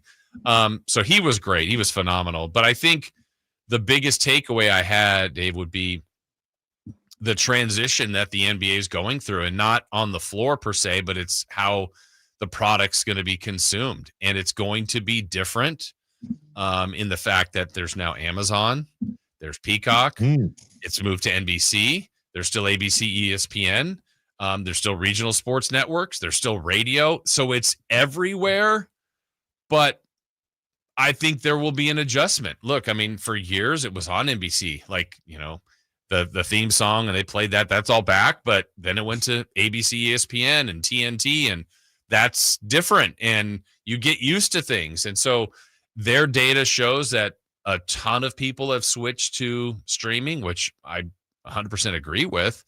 I think this is my own belief, and I don't know. I don't even say belief. I'm just curious what you think too. It has shifted, there's no doubt, but does everybody, and I know the answer is no, but do the masses all have Amazon? Do the Prime? Do the masses all have Peacock? Do the masses? So at some point, I don't know that it's going to hurt the product, but maybe everybody gets that, or is still over-the-air television going to work? Or at some point in this 11-year deal, like people have suggested, I think Kelly Brothers has famously told us this. It's like, hey, maybe they could put this all in one spot. Well, they did. They had it. It was called cable. Right. So does that shift in this time, or has it become even more dramatic where it's all singularly streaming and people? I don't know the answer to that, but I can tell the league is very excited about their new partners. Each of the new partners is going to do something a little bit differently that I think we're going to witness and see in their own presentations. But I'm curious on the numbers, and I know the league is very adaptable. And so, like, for example, they're going to try the coast to coast Tuesday primetime on Peacock and NBC. So, for example, I think, Dave, the Kings have 5, if I remember right, 8 o'clock starts. Blech. Right. I don't love, and now there's several reasons for having a morning show, but I just even wonder in Sacramento in general, I think they moved to 7. That's a pretty good sweet spot. Maybe some would even argue for, hey, can we move it to 6? But whatever. 7. Now that game goes to what, 9:30 or 10? I don't think it's too late, but for some it might be. Now you're starting at 8. If that gets to 10, 10:30, 11, overtime. I mean, and they'll do all the metrics and they'll see, like, does this help? And I think of the fans of the game in New York that are going, that game's tipping off at 11 our time. What are we doing? So I'm curious about the way they're trying to please their different partners and their partners' different ideas. They'll know in a year or two if it works, but that's something I'm going to be curious about. We had a long talk about this kind of this topic yesterday because Netflix is getting involved in baseball next year. And we talked about how the biggest problem with that, and you and I've spoken about this before, is that it doesn't allow you to flip around. You have to go to Amazon. You have to go to Netflix. And so without it being fully thought out, I was like, I wonder if there's a way that Amazon and Netflix could co-opt a channel of their own, because you can have unlimited channels on a Comcast or a DirecTV and a YouTube TV, etc., to where, you have the option, obviously, to watch it on their network, but also, you can watch Amazon Sports, or, think about it like the NBC Sports California channels that are active when they're broadcasting, but not. And the more I've thought about it, because the big response there was, well, they want you to stay on their channel. Well, sure. I started thinking about it. I'm like, well, hold on though. But you could, let's take Amazon Prime, for example, Prime TV, right? Prime Video. You could subscribe to that through Amazon traditionally, which I do. I get the Amazon Prime package for shipping, for free shipping. And then I also, that like is also part of the Amazon Video as part of that deal, right? But you could also, just like HBO, I would think, subscribe through, let's say, YouTube TV to the Amazon channel.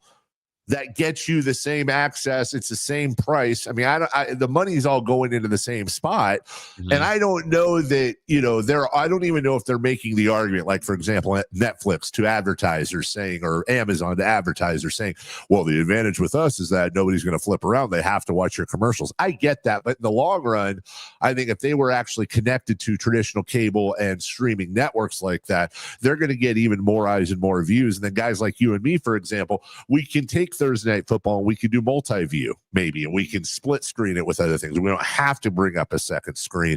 It's very interesting to see, as you just noted, where the world of broadcasting is going, because we are in a renaissance right now. Yeah, and that's what they said. Like, look, I mean, it's been quote unquote stagnant for probably 25 years, not in a bad place, but it's been kind of the same type of thing for that amount of time. So they feel like this is the next generation, and it very well may be. I'm just curious to see how that all goes. The other thing I thought that was an interesting takeaway was there's a general feel about, like, I think you and I have been talking about this for probably a couple of years, like expansions in the bag. It's happening. Yeah. It's happening. Yeah. The one thing that got brought up a couple different times in a couple different venues or couple different sessions was, I think the league was generally surprised, Dave, by the valuations of like the Celtics and the Lakers. Yeah. In a good way for their valuations. I mean, they were record setting, but part of the charm of an expansion to other owners is, hey, Vivek, we're going to bring in a team in Las Vegas. We're going to bring in a team in Seattle. Here's the benefits to you as an owner, because this expansion fee is going to be so exorbitant. You guys, as a Kings ownership and Miami Heat and whatever, pick your team, you're all going to get the benefit of that. Well, I think they were going to set the number at something to where these valuations are maybe even below that. So it's either the goalposts have to move on that. Maybe there's not as much of a rush of that. Also, the new TV. I don't know. It doesn't feel like it's as imminent. It doesn't mean it's off the table. It just felt like this is happening, and then now it's like, well, is it best for the league? Is it better to have 32 teams? What'll it do to competition, to money shared, all those kind of things that they have to, like, I think when Adam Silver in the past, I've heard him say, look, like, we're in the process of looking into this. And it's like, I think they really are diving into like some deep numbers and financial numbers and whether owners ultimately will want it.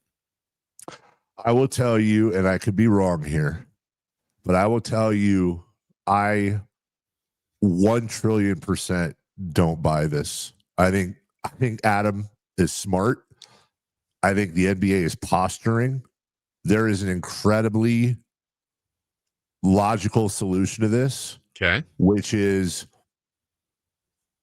let's say the valuation, remember, a couple of years ago, we were talking about expansion. It was a $2 billion franchise fee. Right. Now, at minimum, it's going to be a $5 billion franchise fee. Mm-hmm. You set the franchise fees at $5 billion, which, by the way, is a higher valuation than about half the teams in the NBA right now. You set the franchise fee at $5 billion, and you let the new expansion teams know that they can be a part of the next TV deal, but they don't get a share of this TV deal. You're going to satiate and satisfy the current owners. Yeah. And the point is, are these cities and these owners, potential owners that are salivating over NBA expansion, is that going to be a deal breaker for them to get into the NBA? No, it's the price of entry.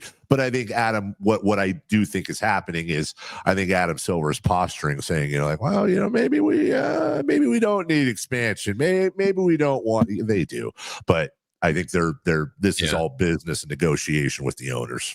A couple other things I'm thinking of that were kind of just general topics that not necessarily from Silver, just other people that, and even Coach K may have brought this up, that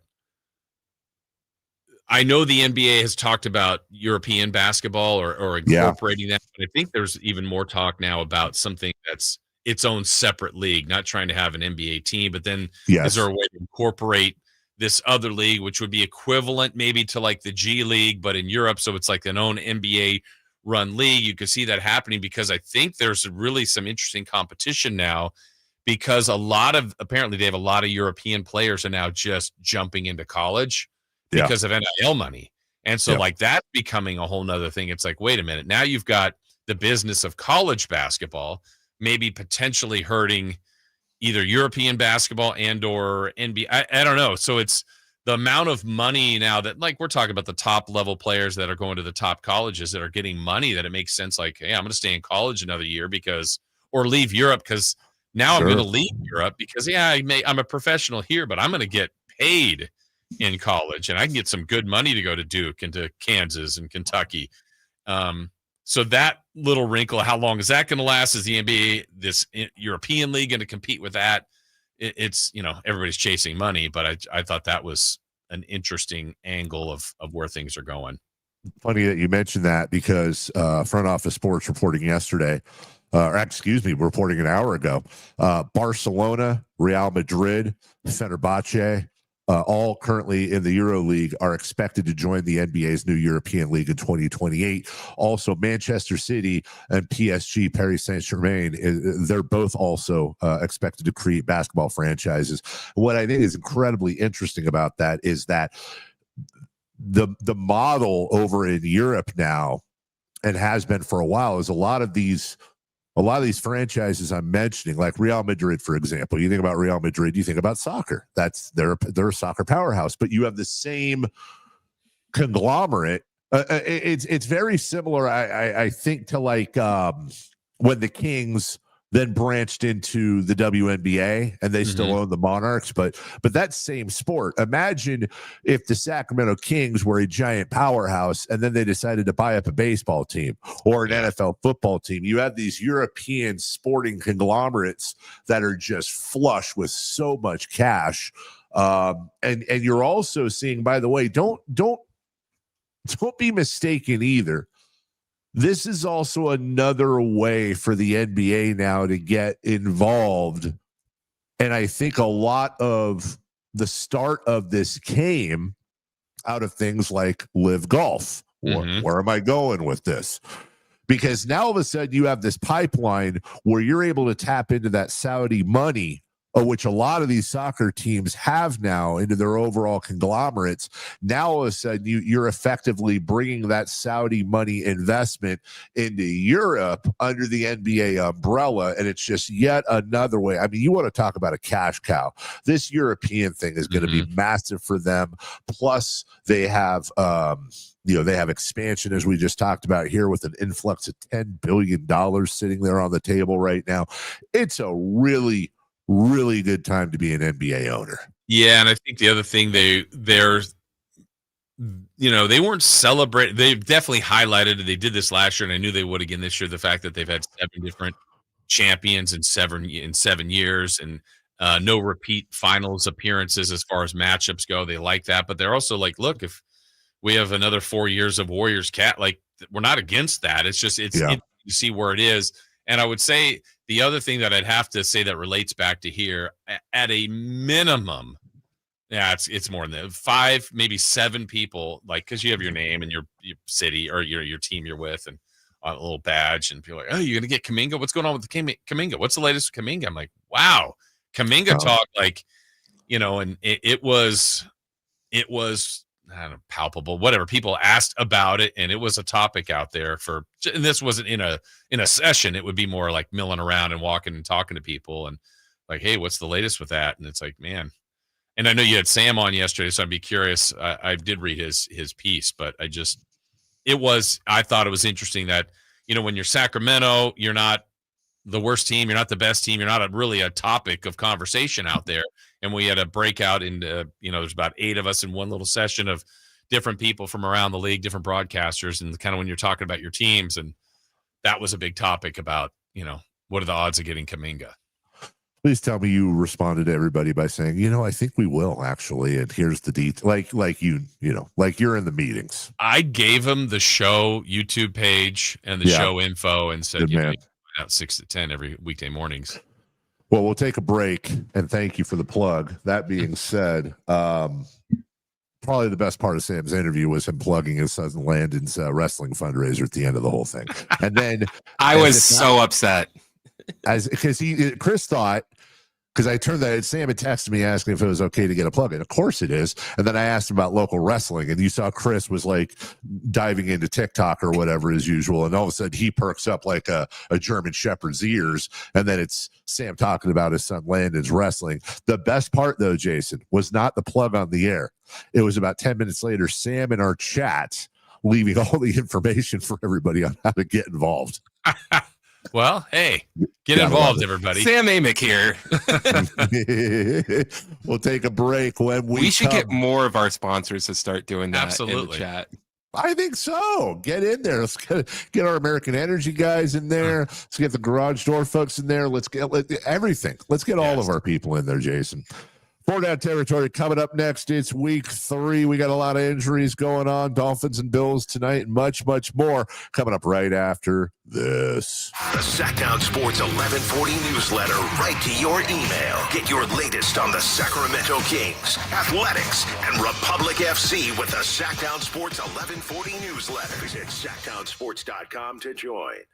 Hey, it's Carmichael Dave letting you know Amy's Outdoor Living's huge inventory reduction warehouse sale is back this Saturday and Sunday only from 8 a.m. to 3 p.m. at 11255 Pyrites Way. That's Suite 200 in Gold River. Listen, they are making room for holiday items and 2026 furniture models, so everything is drastically reduced to move. 2 days only. You will find pre-tariff prices on patio furniture, umbrellas, scratch and dent, and demoed grills.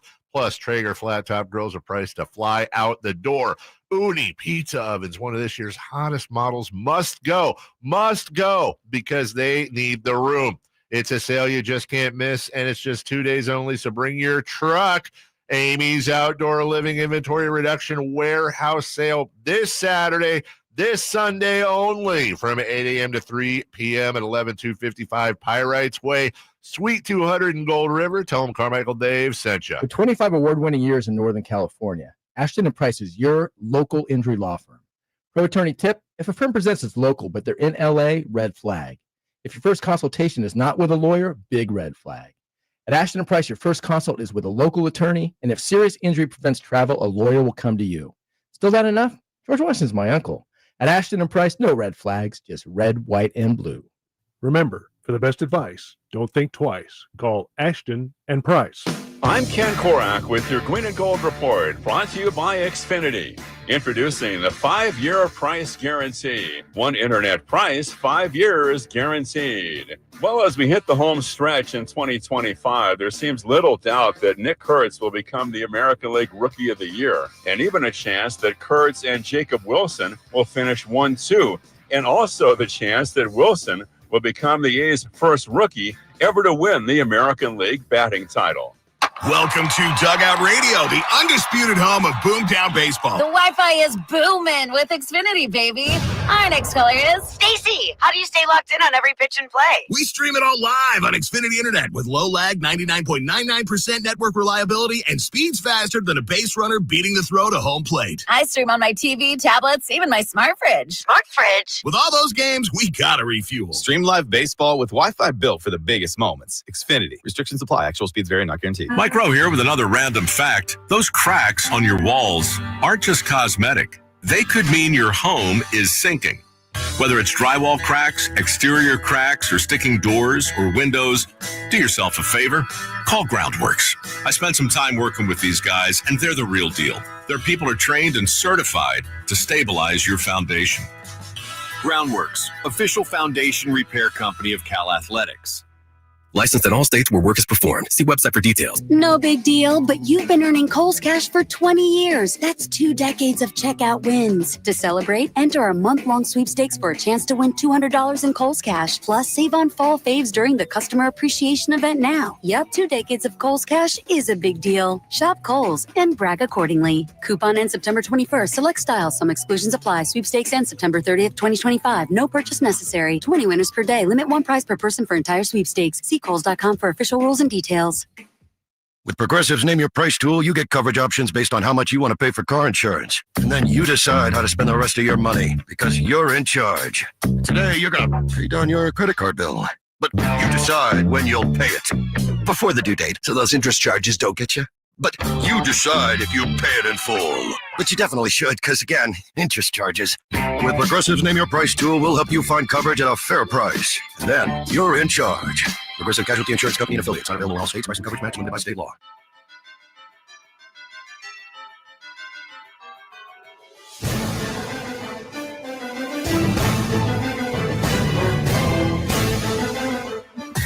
Carmichael Dave. He just has very good sources, and he just kind of tells it as it is and gets to the point. Jason Ross. He has a lot of pretty smart things to say. He's good at what he does. On Sacktown Sports.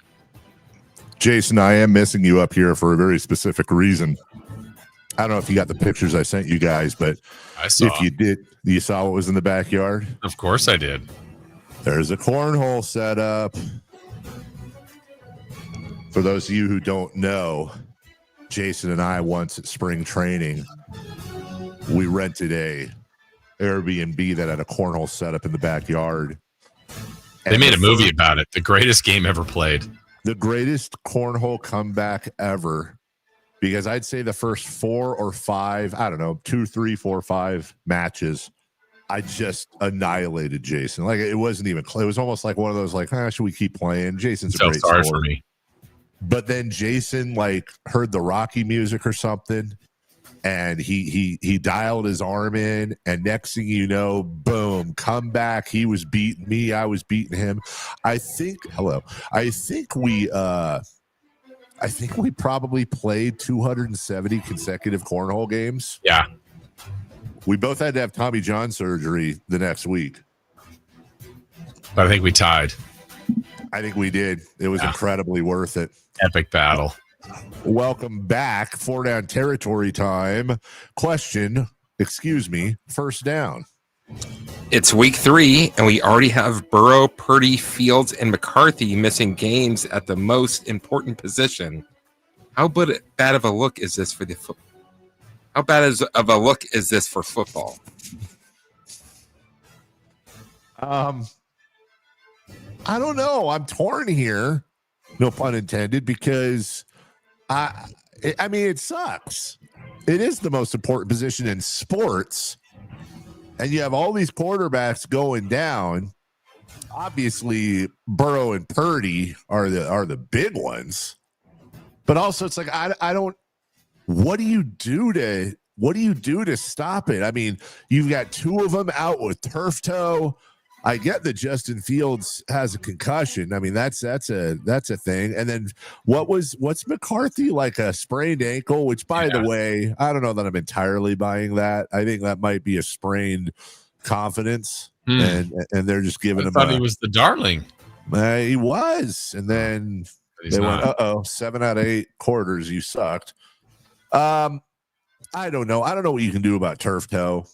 And I don't know what else you can do. Jason, they're already protecting the quarterback so much that every week you're seeing these personal fouls on a hit where the dude's doing everything but laying the quarterback down on top of a feather pillow. I think the sport is violent by nature, which that was remember their song Hip Hop Hooray? I do. It's really good. Yeah, really good. I don't know what they can do to fix it, but it sucks. It is a bad look, Jason, but I think you just got to live with it. Yeah, there's no way to change it. I just think when you have, 32 to start the year, and people do fantasy and they're drafting almost all of them in some way, shape, or form. And let's go to Cincinnati, where Burrow is one of the game's greats. I mean, he's a top 5 QB, ready to go, have a big year. And yes, they're still 2-0. And there's no offense to our local guy, Jake Browning, but I don't know how excited the Bengals fans are right now, knowing that Burrow is going to either miss the whole season or at least be gone for most of it. And when you've got hopes and expectations and one of the better quarterbacks, it just goes that fast. And I know injuries are a part of sports, but to have Purdy out already for a game, to have Burrow out for a long time, these other guys, maybe Fields and McCarthy, won't be that long, but this is just starting. And there's going to be other guys that get hurt. And I think we had it last year where there was something like 48 guys started at quarterback through the year. I mean, it's just, you have to get used to it. You need backups, but it's just, that's not like when you're thinking, it's Burrow versus Lamar Jackson. And later in the year, it's, Browning and Lamar's backup. It's like, this isn't the matchup we were looking for, but it's what you have to deal with in the sport. Is it Jake Browning or could it be Jake Brady? I'm just saying, sometimes injuries happen and people come in, and what do you know? Hey, that actually brings up an interesting question, Jason. What if Joe Burrow misses the season and Jake Browning leads the Cincinnati Bengals to a Super Bowl title? Is Joe Burrow starting game 1 next year? I would think so, but I mean, gosh, now we need to get in the comment is easier to say that way now without any context of games, right? Like, how does Browning play? And I'm assuming he's going to be really good to get them to the Super Bowl and win a Super Bowl. But I mean, talent and gifts, like Burrow's as good as anybody in the league. I don't know. That's a tough one.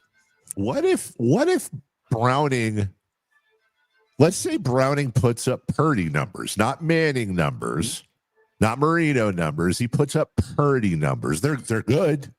They're good, and sometimes they're great, but they keep winning games. There's something about him. There's something with the team.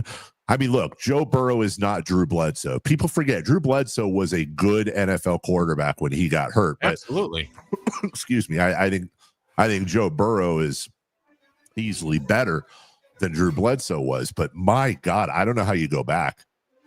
I think at the least, though, you have to have the conversation in the front office. You go, look, this is what we could get for Burrow, and we're paying Jake this, and boom. But I mean, these are all. Let's see how Browning does this week against the Vikings.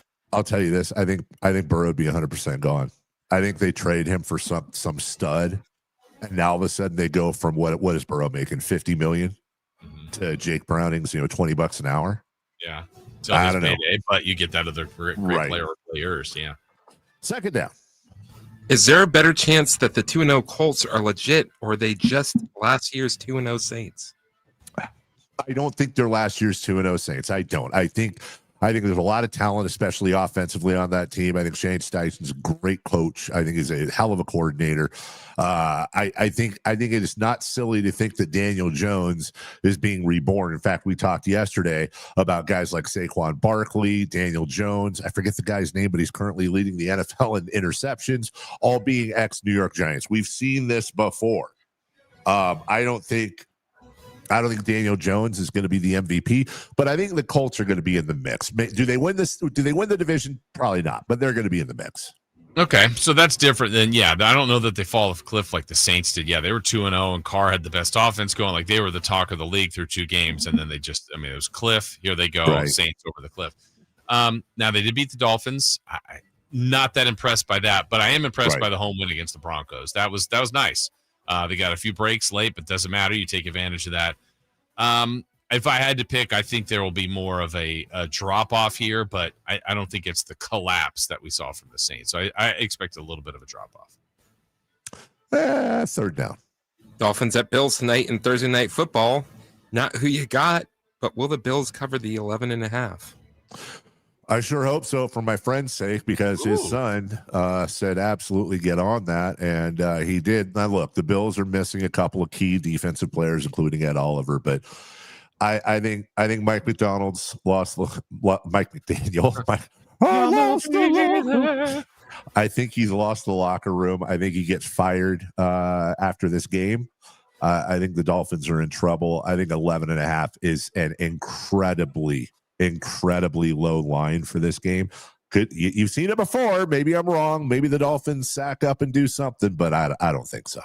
There has been such ownage for the Bills over the Dolphins in recent years, whether it's because of Josh Allen, just because of the Bills have been a really good team. But the Dolphins in this stretch also have been better than they are right now. And now they're not very good, and the Bills are still good.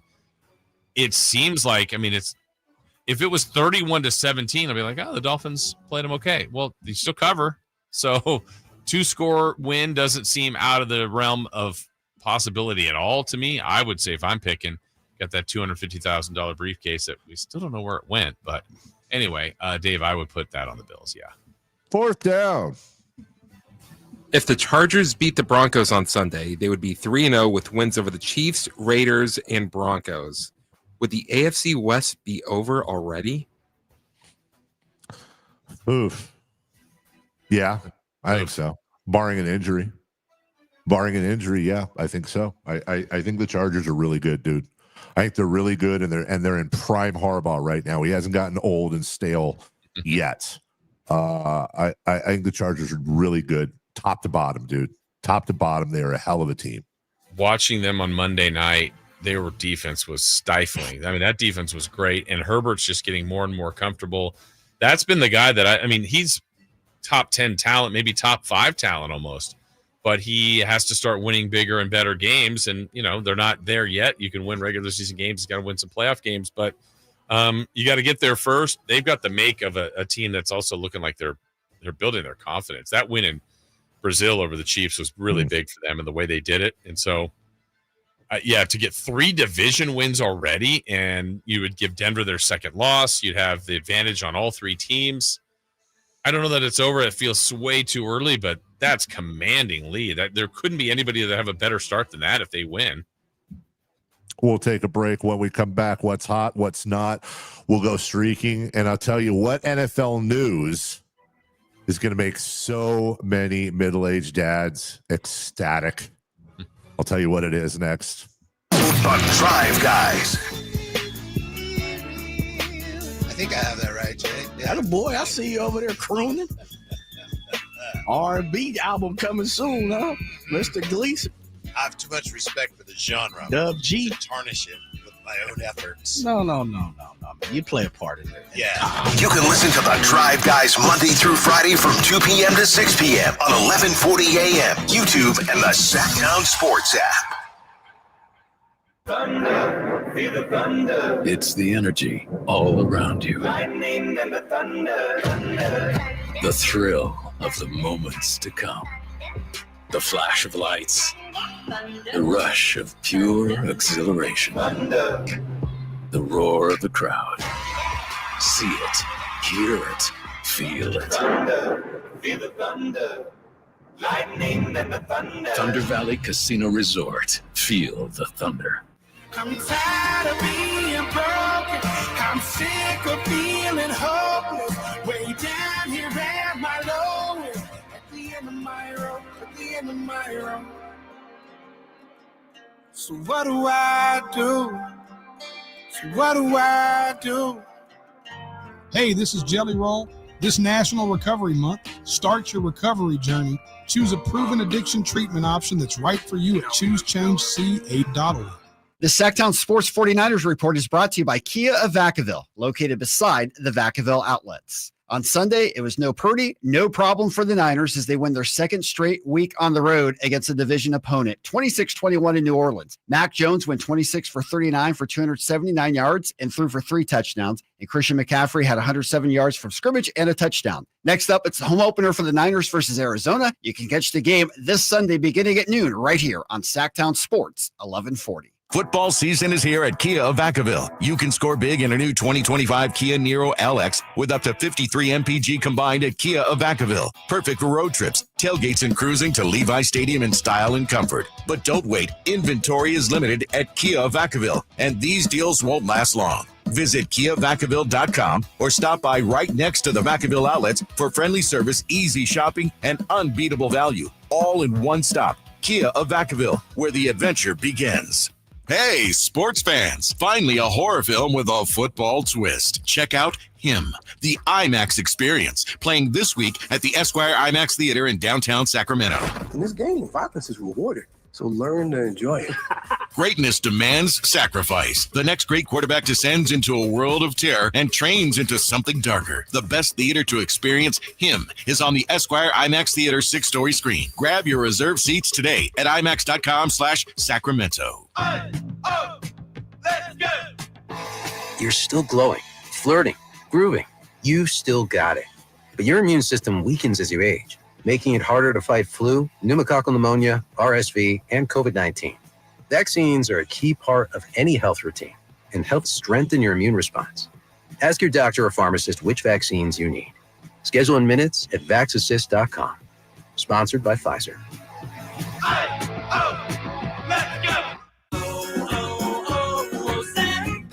Hi, I'm Michael from the War and Treaty. You know the jingle. Now discover the facts about Ozempic, a GLP-1. Only Novo Nordisk makes FDA-approved Ozempic. Learn about the real thing. Talk to your healthcare professional today. Call 1-833-OZEMPIC or visit Ozempic.com to view the medication guide and to learn more about Ozempic. Semaglutide injection 0.5 milligram, 1 milligram, and 2 milligrams.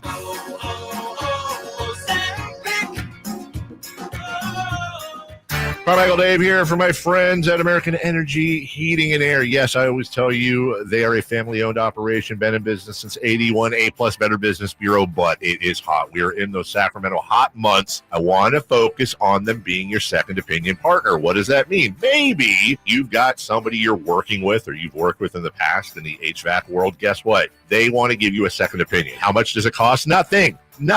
You call them up and say, hey, can I get a second opinion on this deal? They come out and they either say, wow, that's a great deal. You should feel better about that. Or they say, we can beat that price. And usually they're going to beat it by a lot. Guess what? You just saved money and it didn't cost you anything to find out. It's a no-lose situation. Go with a trusted company. American Energy, 916-520-9990. That's 916-520-9990 or AmericanEnergyAir.com. Jingle singers, take it away. Call 916-520-9990 now. When shopping for a new car, what do you want? A great selection? A low monthly payment? More for your trade? At Northern California's best Honda dealer, Stockton Honda, you get it all. Model year-end savings are going on now. Drive away in your favorite Honda. It's savings you just can't say no to. Come in today or go to StocktonHonda.com. Anytime, anywhere, it's all here.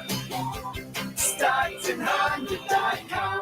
Based on the results of the study, recognized on June 18, 2025, USA Today's list of California's top car dealers 2025. What's hot and what's not. Brought to you by American Energy Heat and Air, making the uncomfortable comfortable. Head to AmericanEnergyAir.com to find out more. What's hot? Yeah, hot. Real hot. And what's not? It's not good. Brought to you by American Energy Heating and Air, Sacramento's complete heating and cooling company and second opinion partner. Who is hot. Well, wouldn't you like to know? Yeah, I know. Let's move on. Oh, you don't want to know anymore? Well, I'd like you to turn on the YouTube stream. It is on. Really? Oh, hi. Trent Grisham. Oh, Trent Grisham. Yesterday in the Yankees 10-5 win over the Twins, he went 2 for 5 with 2 home runs and 4 RBIs. Way to go, Trent! In fact, over his last 50 games, he has hit 16 home runs. Prolific. Is it possible at some point that Trent could outshine his dad, famous novelist, The Firm, all those legal books that you know? Who's a bigger star right now? Trent Grisham or his dad, John? Trent. Chris? John. I will break the tie by saying I don't think they're related. Oh, but wow. Yeah. Okay. I was just kind of making that up. I think they are related. Of the Hampton Grishams. Yeah. Have you seen John swing? Have you seen Trent's books? Yes. Yes. Who's better at is John better at baseball than Trent is at writing novels? Ooh, honestly, Jason, that is a hell of a question. I'm going to answer in 2 seconds. Let me get to his Wikipedia page and I will tell you. Trent Grisham went to, where did he go? Blah, blah, blah. Fort Worth, Texas. First round of the draft. Oh, he went straight from high school to the majors. No college. But he writes in his off time. Though he does? I guess. All right, then it's him. Okay. Although I haven't seen John swing. Maybe he's a pitcher. Could be. Who's not hot? That would be the Yankees' Trent Grisham. I almost said John Grisham. Why is that? Well, hold on. He was hot. Yeah, he's got 16 home runs in 50 games. He has 0 doubles and 0 triples in that same time. He's the first Major League Baseball player on any team to have a 50-game span with 15 or more homers and no other extra base hits since Lightweight Johnson. George Foster. Mickey Mantle in 1958, who had 21 home runs with no doubles and no triples. Who's ever heard of him? Yeah, you think there was some dumb radio show that was like, see, Mickey Mantle's not hot, see, because he did the thing, see? No. All or nothing, Trent Grisham. And right now he's all. I got a question for you guys real quick before we move on to streaking. I'm showing you the iPod case Scott has, which is super cool. He let me use his iPod or AirPods. He has his initials, which I don't have on mine. I guess you can get it done, but I didn't do it. SGM. I've known Scott a long time, so have you, Jason. Do you know what the G stands for? Gosh, I think I did, but I'm not remembering right now. I have no idea. So I would like all three of us to take guesses and see if we can get it right. I'm going to lead off. I'm going to say it's Gary. Glengarry Glenmarsh. Well, I'm going to go off that same term, and you say Gary. I'm going to say Gerald. Gary Gerald. That would be awesome. And I'm going to say Grisham. Gunner. Garrison. That would be awesome. Geronimo. I actually have seen it because I found his ID in the parking lot one time. Do you remember what it was? No, I think it was very normal. What about like I think Jeffrey? Gary might be. I think Gary might be it. Goofy. If it's Goofy, dude, I will donate $100 to the charity of his choice. I don't think it's Scott Goofy Marsh, but that would be amazing. Glockenspiel. Yes. Golovkin. Gar. Ooh, Glenn. Somebody on the text line says Glenn. Gar. As in Terry? Yeah. Garherd. Scott Garmarsh. Mount Garmore? What if it was Garsh? Like Goofy? Garsh. Scott Garsh Marsh.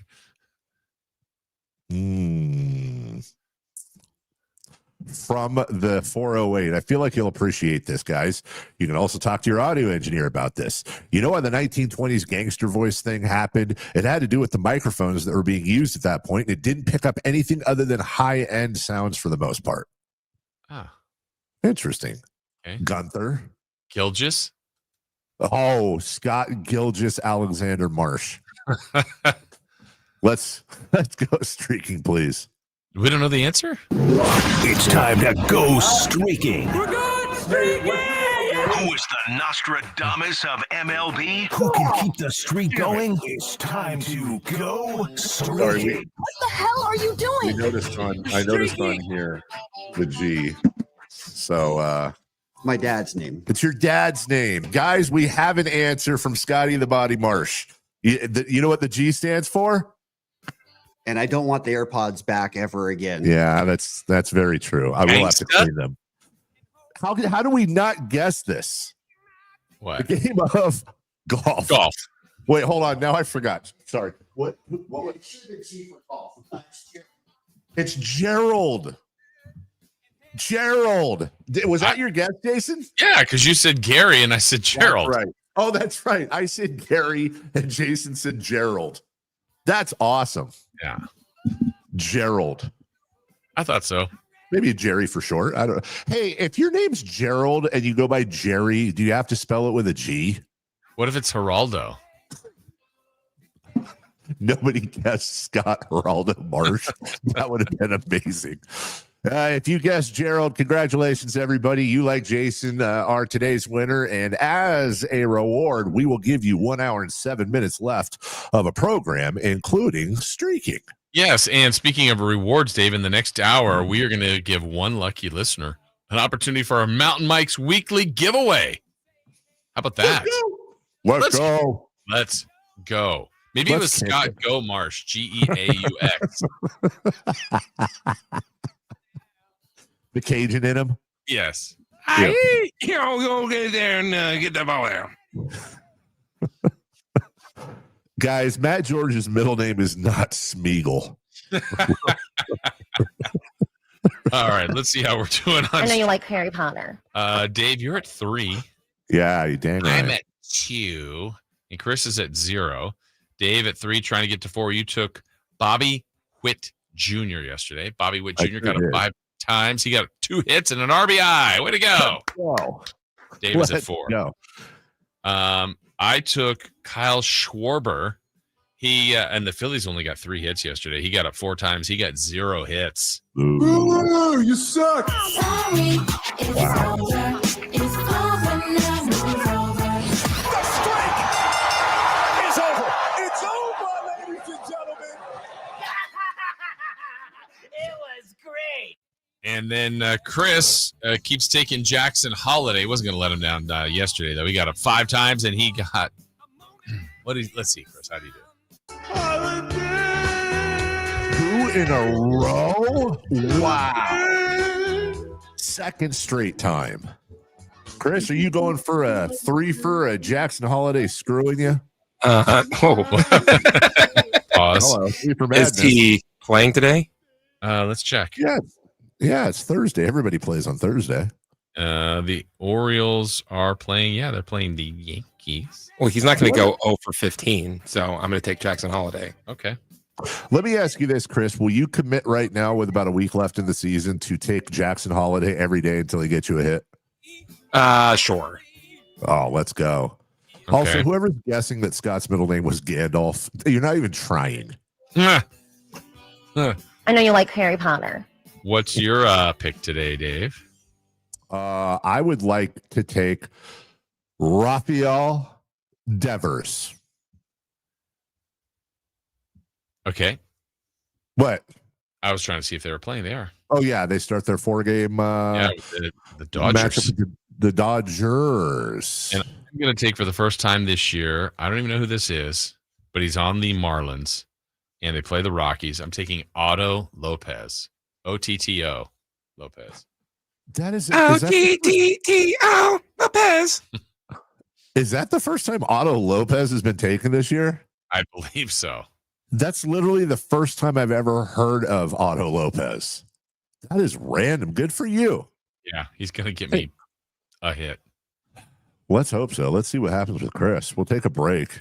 When we come back, we're going to get into Niners at 9 in the final hour of the program, and I will pay it off, guys. Seriously, this is an interesting story. The NFL news that will make many, many middle-aged men and dads and all creatures great and small rejoice. We'll tell you, I promise, next. Live and local. With everything 49ers. Intercepted by Fred Warner. Dives for the end zone. Touchdown! San Francisco.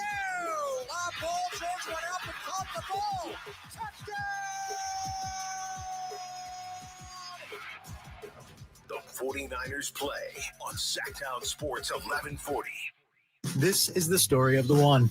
As a safety manager at a manufacturing plant, he does everything he can to keep his coworkers safe. From finding ways to reduce risks to keeping safety supplies in stock. And for that, he relies on Grainger. Grainger offers a broad range of quality products and next-day delivery, so he can always play it safe. Call 1-800-GRAINGER, click Grainger.com, or just stop by. Grainger, for the ones who get it done. Saving for retirement was tough enough for us. Yes, and navigating markets can be challenging at times. I understand. That's why at Fisher Investments, we take a disciplined approach with your investments. Tell us more about that. We take an active approach to money management, positioning your portfolio for opportunities we see ahead. So all your clients get the same portfolio? No, we tailor your portfolio to your individual goals and needs. What about communication? We don't like being left in the dark. We check in regularly to keep you informed on the markets and your portfolio.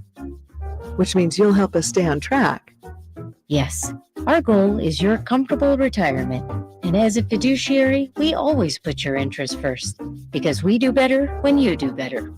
At Fisher Investments, we're clearly different. Learn more at FisherInvestments.com. Investing in securities involves the risk of loss. When I was a kid, I remember my dad, a lineman, leaving in the middle of the night. Families were depending on him to get their power back on to keep them safe and warm. Watching him taught me that this work isn't just about wires and circuits. It's about people and the trust they place in us when the lights go out. That's why I started Maverick Electric Heating and Air, to carry on that same promise of showing up, doing it right, and protecting families when they need us most. Visit callamaverick.com. Staples presents That Was Easy. Our office computers were from like 2012. What? They had computers then? Yeah, I don't know much about new tech. Apparently. So I went to Staples and saved big on an AI-powered HP laptop and HP OfficeJet Pro printer, which also came with 3 months of free instant ink. And we're back in this century. During Staples HP Tech Event, save up to 35% on HP printers and up to 40% on AI-powered HP PCs. That was easy. In-store, online, and on the app. Until 11/1, select models only. Finding great candidates to hire can be like, well, trying to find a needle in a haystack, but not with ZipRecruiter. Its powerful technology actively finds and invites qualified candidates to apply to your job. So while other companies might deliver a lot of hay, ZipRecruiter finds you the needle in the haystack. See why 4 out of 5 employers who post a job on ZipRecruiter get a quality candidate within the first day. Try ZipRecruiter for free at ZipRecruiter.com/free. That's ZipRecruiter.com/free. The deals are on now at the model year-end sales event at Balsam Lake Honda, your one-stop Honda shop. Looking to own or lease? Save on year-end models and drive a brand new Accord or Civic. Visit us today at FolsomLakeHonda.com, your one-stop Honda shop. As a family-owned and operated dealership since 2009, customer service is our #1 priority. Our customers love doing business with us, and you will too. Folsom Lake Honda. Go to FolsomLakeHonda.com. Your one-stop Honda shop. KHD HD1 Sacramento, KYMX HD3 Sacramento. From the Power Business Technology Toshiba Studios. This is Sacktown Sports 1140. The Carmichael Dave Show. He's on the microphone when he's not on the microphone. He's playing a song, and when he's not playing a song, he's on the microphone, and then boom. With Jason Ross. No, he didn't. Yes, he did. Call or text at 916-339-1140. It's the Carmichael Carmichael Dave Show with Jason Ross on Sacktown Sports.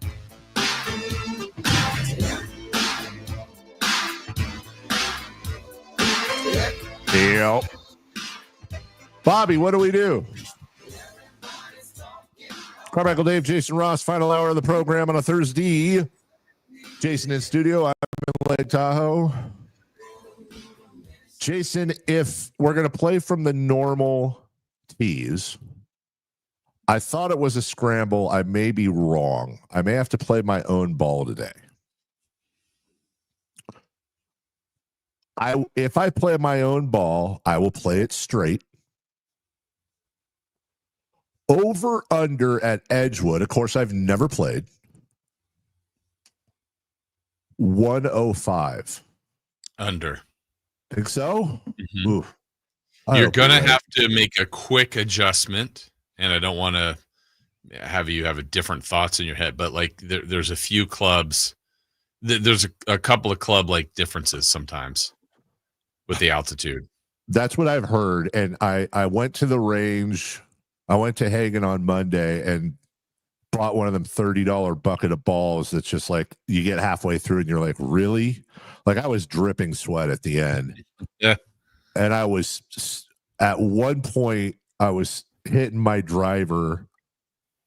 I had like one that was like 270 and one that I hit 280. That was 281. That was my max. I to be clear, I hit like 50 drives and they were averaging like 225, 240, but I got a hold of a couple. Do you think what I really want? I want to hit a 300-yard drive here is what I want.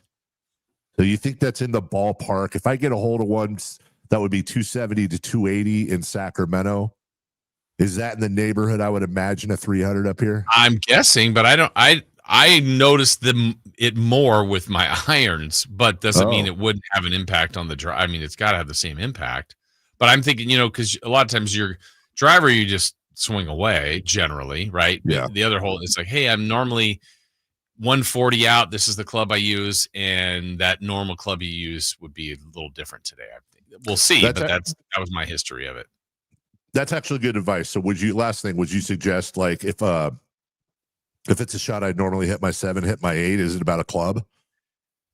Yeah, it's a club. I mean, tinker with it. It's a club almost 2. I don't know. Wow.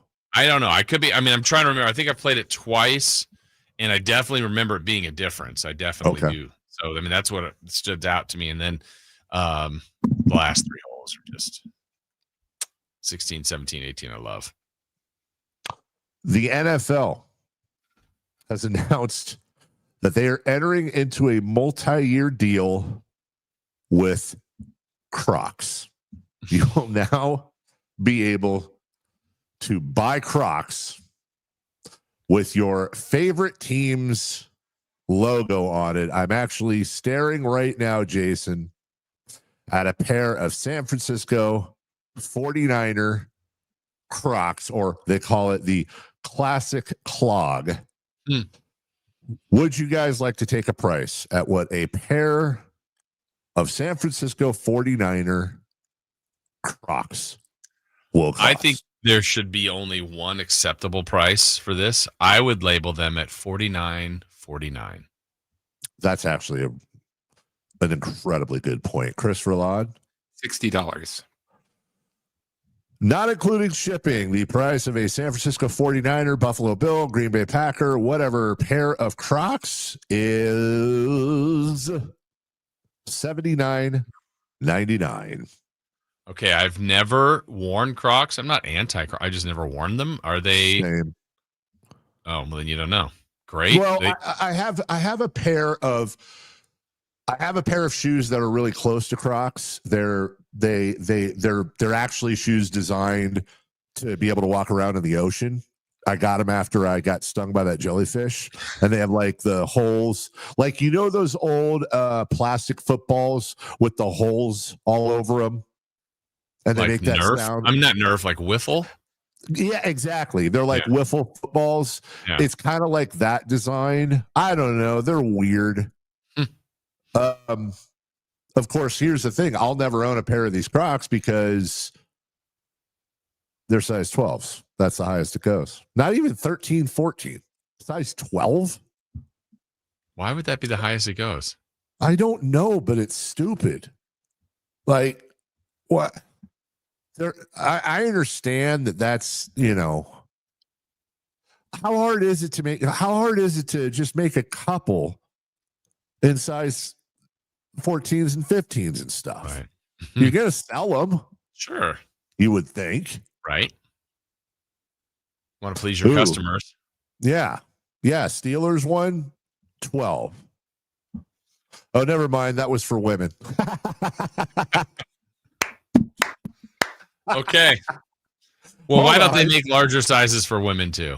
I don't know. Do women have shoes wow? Are there women with? Maybe there are. I don't know. I'm sure. No, I'm happy to report that the 49ers NFL Classic clog goes up to size 17. There you go. You're in business.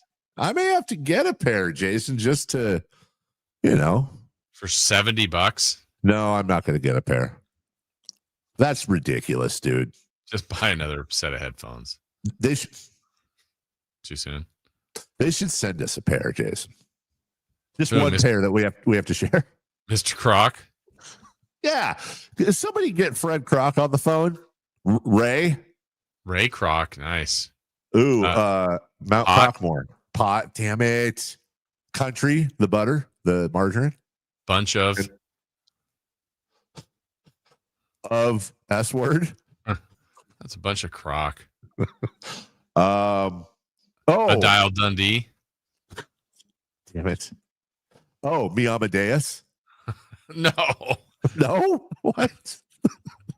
That was the song. Croc me Amadeus. Croc the Casbah. And roll. Yeah. Okay. From the 209, bro, you guys absolutely have to get some Crocs. By the way, that is exactly how I expect a text from somebody who loves Crocs to start. Bro, you guys absolutely have to get some Crocs. I was super anti-Croc until my son got some and I tried them. They're super comfortable and super convenient. They're perfect for your job and great for slipping on. Oh, great for slipping on real quick. I could see that. I could see that like at the house or the back door, like just like, oh, I want to run outside or something. And like, okay, let me throw the Crocs on. Yeah. Let's throw the Crocs on the back door or at the back. You get what I'm saying? Yeah. Front door. Any door. Know. Can I just tell you, looking at Crocs, it seems to me like it's the type of foot apparel that you would have a really sweaty foot in. Mm. It just looks foot sweaty. Because I think you just would have to. I don't think they make you sweat. I think you already have this sweaty foot. That is true, dude. I do. And then I have like this sweat outline on the bottom of my foot, and it's disgusting. Yeah. That's why I prefer to wear socks. Is it true? The next text, Crocs are for children and women?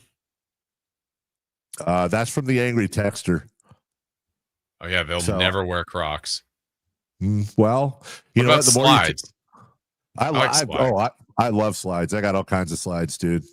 Love slides. I wear slides in the office sometimes. You do. They're great. You know what's can I tell you what a really good slide is? Surprisingly, are the Air Jordan slides. I have a pair that's I have a pair that's almost 14 years old. I got it at the Nike store when I went to Portland 14 years ago, and they're still they're a little beat up, but they're still going strong. And I think you can get them for, I think they're like 20 something bucks. On Nike, it's not as expensive as you would think, but they're super well made. Anyways, I believe we have a giveaway.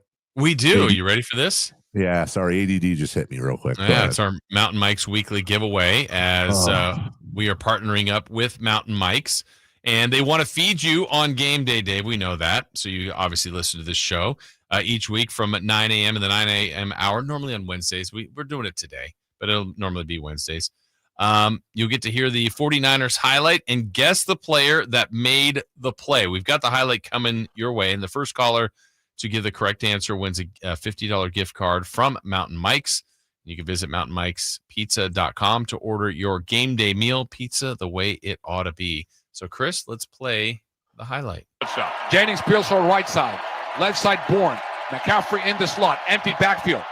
Jones from the gun. The snap. Looks right. Looks. Throws. End zone. Touchdown!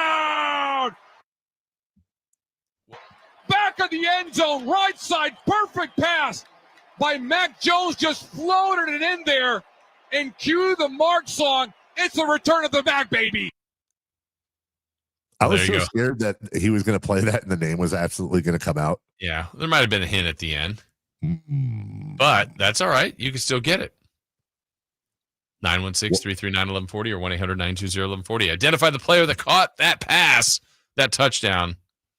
And there you go. You can win our Mountain Mike's gift card. All right, let's see. We've got line one ready to go. Is this Nicholas? It is, yes.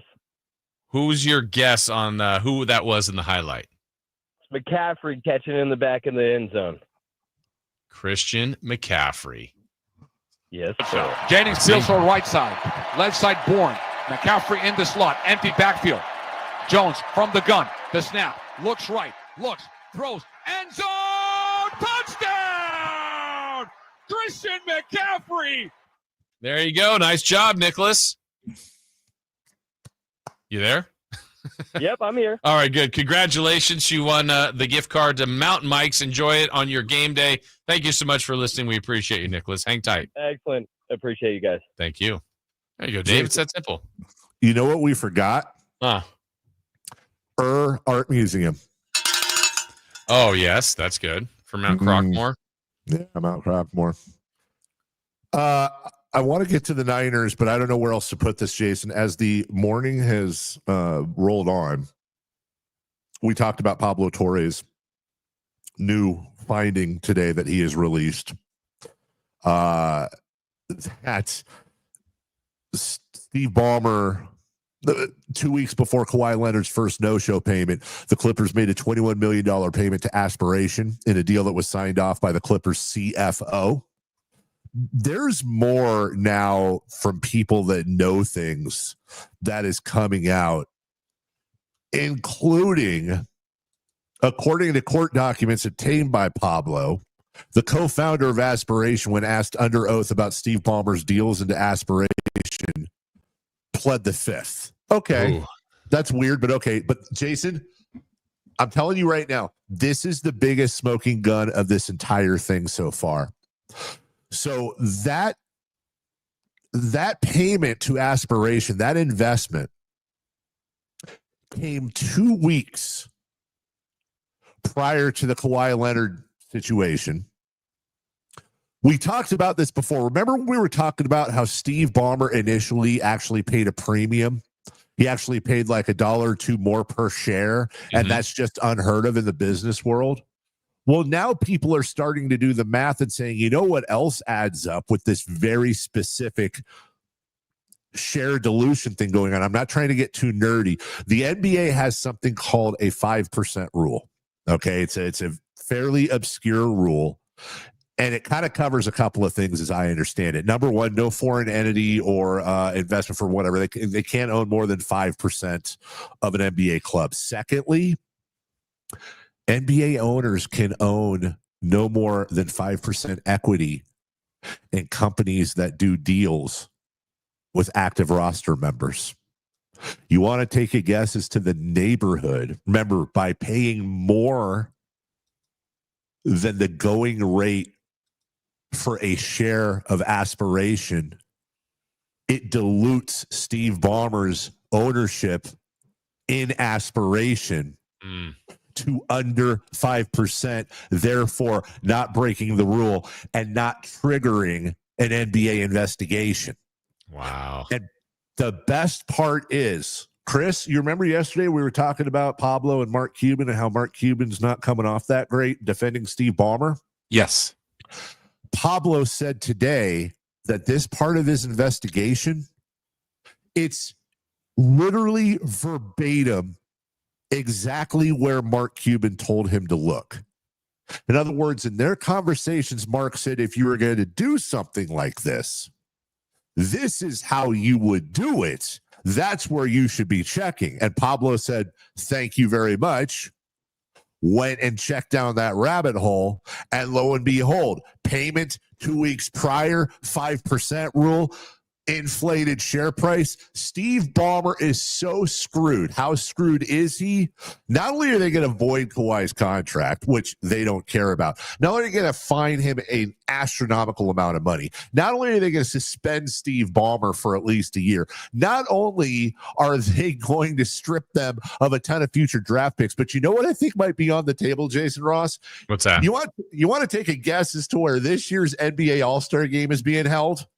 Wow. Now, this close to that, you don't have the infrastructure, or you don't want to have the infrastructure to where you have to switch cities, you have to switch hotels, you have people that have already reserved. But wouldn't it be convenient if there was another NBA arena in the same city and you could just pull the All-Star game for one arena and plop it in the other, thus costing the ownership of that arena hundreds of millions of dollars? That's going to get brought up. I'm excited. I like the way you think on that one. My goodness, dude. So, anyways, this thing just keeps getting better and better and better. And at some point, the NBA just needs to hire Pablo Torre to do all the investigating. What's great, too, is you're talking about Mark Cuban and his defense of Ballmer. His whole defense was basically, it's like, he's not dumb enough to do this. Yeah. Which I never got.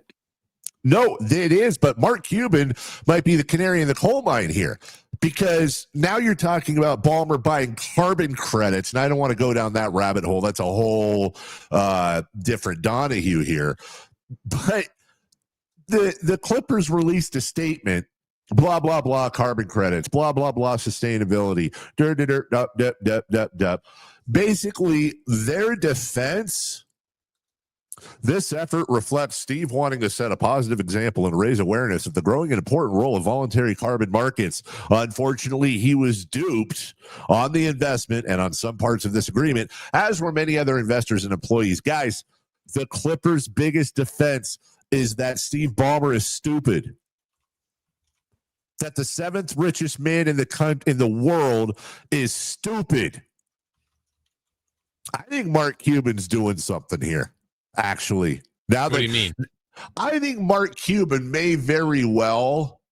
This is all just too theatrical. Like Pablo and Mark get into it on social media. Mark goes and appears on his show the next day. They have a great conversation. Then they go back at it in social media, and Pablo's being just snarky and snipey and condescending to Mark, and Mark keeps coming back. Now let's tie this back to, okay, Chris, where's the damn, give me the Unsolved Mysteries music, dude. Oh, my God. I got it here. Niners at 9, everybody. I've been telling you for months that Mark Cuban leaving the Dallas Mavericks as the majority owner is weird. He didn't need the money. He wasn't running for president. It's the biggest thing in his life. He left Shark Tank. What the hell is he doing with his life? He's just going to leave the Mavericks and hand it over to the widow of Sheldon Adelson? Oh, my God. No flipping chance. Something weird happened there. And then we're supposed to believe Mark when he says, well, I thought I was going to have control, but then it turns out I didn't have control. And then Luka got traded to the Lakers. And here's what I think's going on. Here's what I think happened. I think all those years of investigation into Mark Cuban and the Dallas Mavericks, all the sexual harassment stuff, all the craziness that was going on. Again, this is just what I'm alleging. No proof. Don't sue me. I think there was an under-the-table punishment that happened with Mark Cuban. He had to divest primary control of his ownership. He's so pissed off. He's so angry. I think he's working with Pablo Torre. I think he's setting the stage and providing the light for Pablo and doing this whole act publicly because he's so pissed off at the NBA and he's so pissed off at Steve Ballmer and he's so pissed off at LA in general because they grabbed Luka Doncic that he's helping Pablo do this whole crazy theater now all of a sudden, and he's screwing the NBA because they screwed him. That's pretty juicy. I like that. Oh, yeah. I think that's what's happening. Let's go with it. This thing is so deep, dude. So deep, so deep. Shout out Ice Cube. I'm telling you, man, the Mark Cuban Dallas thing, the Luka Doncic to Lakers thing, the Kawhi Leonard Clippers thing. This is all freaking hanky, dude. Hankaroo. And according to the Clippers, or at least sources with the Clippers, an anonymous source says Kawhi Leonard is a nightmare. And he's glad Kawhi's time with the team is coming to an end soon. Quote, "This has been a nightmare. He's an incredibly talented player when he's healthy, but as everyone knows, he's rarely healthy, and his camp is just so difficult to deal with. His time here, thankfully, is coming to an end very soon." It is? That's what the anonymous Clippers source said. Well, I mean, again, back to that, like, even if they void is like, what is next for him? They got media day probably in a week and a half. Like, they're going to get questions, and I'm sure they're going to train everybody on how they want to answer that. But what a mess. They also don't think this thing is going to be resolved before the All-Star game. I find that incredibly hard to believe. I think this thing is going to be resolved very, very quickly because I think Adam Silver and the NBA are going to say, we can't deal with this anymore. This is dominating what's going on. It's growing, it's growing, it's growing. With the state of the country right now, everyone's into conspiracy theories. Everybody thinks something's going on. Everybody thinks we're being misled and whatever, blah, blah, blah, blah. This thing is going to dominate the NBA. And at some point, they're just going to say, guys, we got to cut loose here. We got to figure this out. I think what the Clippers person is referring to, Jason, I don't think they're saying Kawhi Leonard's time here is finished because they're going to void the contract or because the Clippers are going to trade him or whatever. I think his time with LA is finished very soon because they're going to resolve this thing. They're going to void his contract and they're going to suspend him. I don't think Kawhi Leonard's going to escape out of this one scot-free between him and Uncle Dennis. I think they're going to suspend Kawhi Leonard. Yeah, I mean, it can't just be Ballmer. He needs to be punished too if this all comes to fruition like this. But yeah, you gotta. What about Kawhi in his hand in this? 100,000%. All right, we're late for a break. By the way, Brock Purdy returned to practice. Could go, possibly. Could go. I totally screwed Jason out of this great segment, the Niners at 9. I apologize. It's just this stuff's getting too freaking juicy. I'll jam through what's on deck. I promise. Brought to you by Trex Decking and Railing, and then we'll try to cover some of this Niner stuff. And a word from Gonzalez Law coming up all right after this. Stay up to date on Sacramento sports. Join the Sacktown Sports 1140 newsletter. Visit sacktownsports.com. Well, that's right. Let me tell you about Gonzalez Law. Jonathan Gonzalez, a lawyer right here in downtown Sacramento, has been doing his work, doing his best work for years now. So you've got someone that's got years of experience, someone that is local, and someone that is here to help. So sound good? Does to me. SackLegalDefense.com, 916-304-9187. Now, you might need representation for a variety of things that happen in life that just we can't escape. So sometimes you need someone to help you out a little bit. If you think you're in need of representation, again, the law offices of Jonathan Gonzalez is who you need to contact. Whether it's you feel like a wrongful termination happened with your employment, maybe there's criminal defense needs, maybe there's a car accident, maybe it's something that you would like removed from your record. This is something he has specialized in for years with expungements and something that's keeping you from your rights, something that's keeping you from doing things that because of a mistake in the past that's still following you. Well, he can help you out with that as well. That's an area he has really thrived on, and you can, if you're in an area of need like that, give him a call. Again, it's Jonathan Gonzalez, Gonzalez Law, SackLegalDefense.com, 916-304-9187. I'm Ken Korak with your Green and Gold Report, brought to you by Xfinity. Introducing the 5-year price guarantee. One internet price, 5 years guaranteed. Well, as we hit the home stretch in 2025, there seems little doubt that Nick Kurtz will become the American League Rookie of the Year, and even a chance that Kurtz and Jacob Wilson will finish 1-2, and also the chance that Wilson will become the A's first rookie ever to win the American League batting title. Welcome to Dugout Radio, the undisputed home of Boomtown Baseball. The Wi-Fi is booming with Xfinity, baby. Our next caller is Stacy. How do you stay locked in on every pitch and play? We stream it all live on Xfinity Internet with low lag, 99.99% network reliability, and speeds faster than a base runner beating the throw to home plate. I stream on my TV, tablets, even my smart fridge. Smart fridge. With all those games, we gotta refuel. Stream live baseball with Wi-Fi built for the biggest moments. Xfinity. Restrictions apply. Actual speeds vary, not guaranteed. If you're 55 or older and into that whole saving money thing, T-Mobile has an exclusive phone and internet bundle just for you. Right now, get 2 unlimited phone lines plus 5G home internet for just $30 each per month with autopay, plus taxes and fees. And with 5G home internet, setup is easy with just 1 cord and no technician needed, which is great if you're also into that whole keeping it simple thing. Switch now and experience the best mobile network in the U.S. Visit your local store to start saving. T-Mobile, it's better over here. Based on analysis by Ookla of speed test intelligence data Q4 2024 to Q1 2025, Ookla trademarks used under license. Unlimited on our network. Customers on voice plan may notice speeds lower than other customers and further reduction if using more than 50 gigs a month due to data prioritization. Video streams and SD on this plan. Home internet pricing after $20 a monthly bill credit plus $5 per line without autopay. Debit or bank account required. See 5G device coverage and access details at T-Mobile.com. Capital Casino, Sacramento's #1 poker room with primetime football. It's back. Capital Casino is giving away $500 per game and high-hand bonuses for every Sunday, Monday, and Thursday night primetime game, offering the best food, best service, and the best action with the most variety of games in the region and conveniently located at 411 North 16th Street in downtown Sacramento. For more information, log on to capital-casino.com, and please gamble responsibly. 1-800-GAMBLER.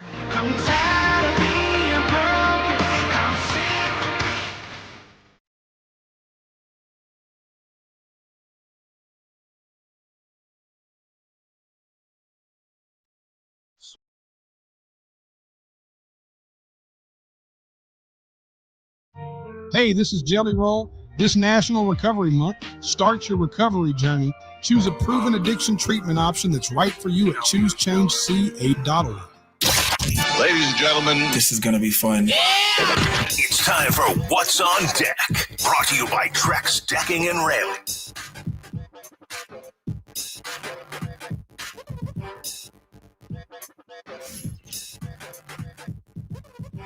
All right, what's on tap? Brought to you by Trex Decking and Railing. Oh, I didn't write it down, guys. Sorry. A's, Red Sox, 10:30 a.m. 10:30 a.m. What is that? That's Morning? early baseball. That's These 1:30 are early- in Boston. Wow. There's a lot of baseball going on soon. Yeah, Guardians, Tigers, Padres, Mets, Blue Jays, Rays, A's, Red Sox, all at 10:30 or before. Mariners, Royals at 11:10. Is today some special weird day, or they just do this every Thursday? I've never noticed. Yeah, it's usually a getaway day. And so, like the other series, I believe, like the Yankees, Orioles, Angels. I don't know if the Angels, Brewers is one like that.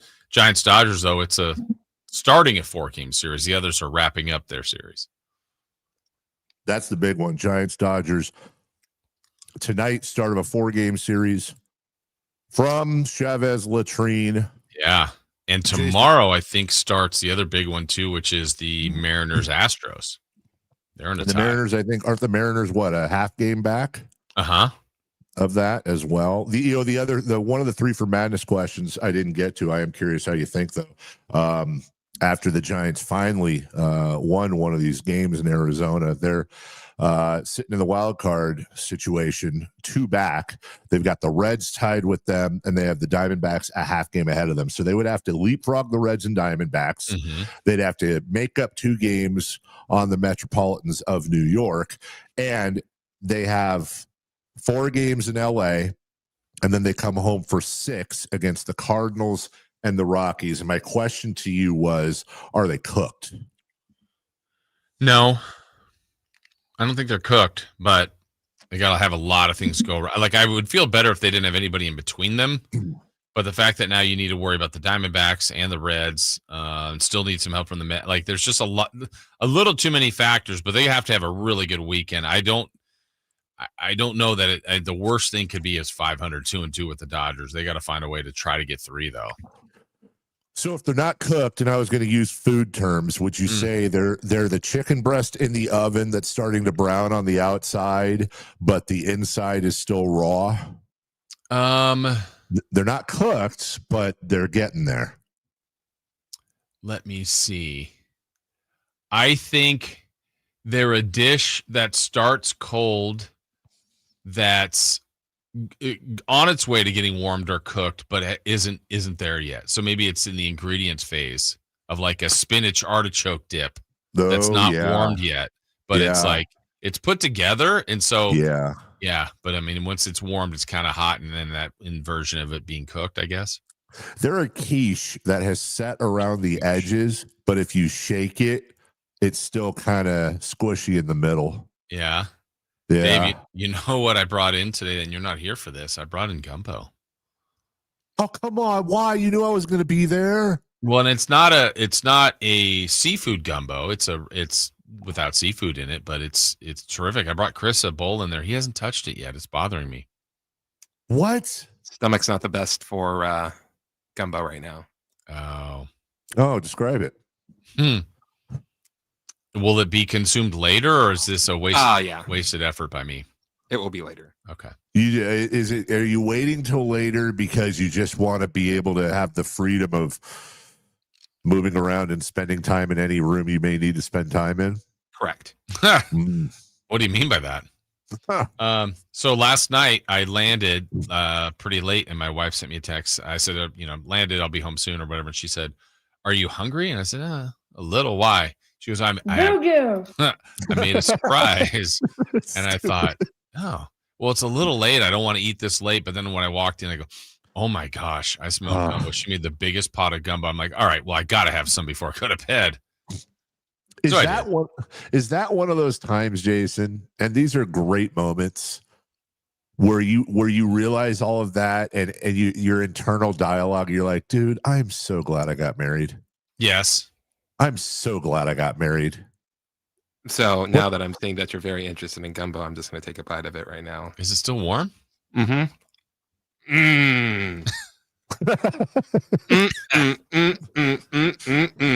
You know why he's doing this, right? He's literally risking exploding himself all over the control room just to make me upset because I'm not there. Yes, and he's got Kyle in there, so he's got a safety net. What is Kyle, a human shield? No, I mean, he can run the board. I didn't mean it that way. I don't want Chris to be a sprinkler in there. Hey, Kyle, get in front of the door. Don't let anybody come in. Hey, Kyle, does poop stick to your fur?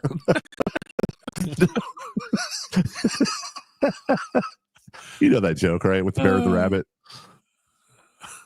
No, really. Do you know that joke? No, say it. Describe it. Oh, a bear. All right. If you have kids in the car, turn it down. This is a kid. No, this is a kid's joke. Okay. All right. So turn it up, kids.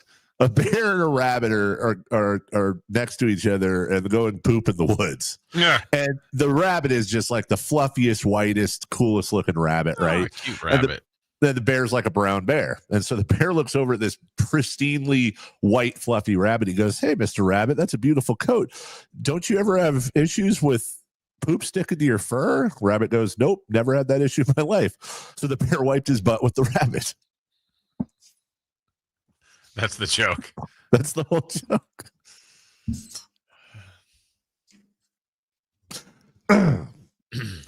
So Brock Purdy's practicing as of now, limited reps. He could possibly play. That was very much like 2 weeks ago when we had Papa on, and he's crying. We're all over the place. We're so emotional. He's like, Christian McCaffrey. I was like, Craig, we don't need to do this.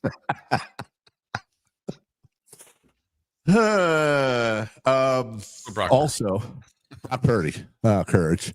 Yeah. 49ers against the Cardinals. The Cardinals have kind of been the fly in the ointment for the Niners. They're 5-5 over their last 10 for the against the Cardinals. That's Jason. Quick math tells me they're 500 against them in their last 10. Double check that, but great. Are the Cardinals the bear in this situation to the Niners rabbit? Oh, because the Cardinals are wiping themselves with the Niners? I guess. Yeah, I think so. It's domination. and there's a lot of losses sticking to the Niners' fur. Yes. They are tired of it. They gotta clean things up this week. You know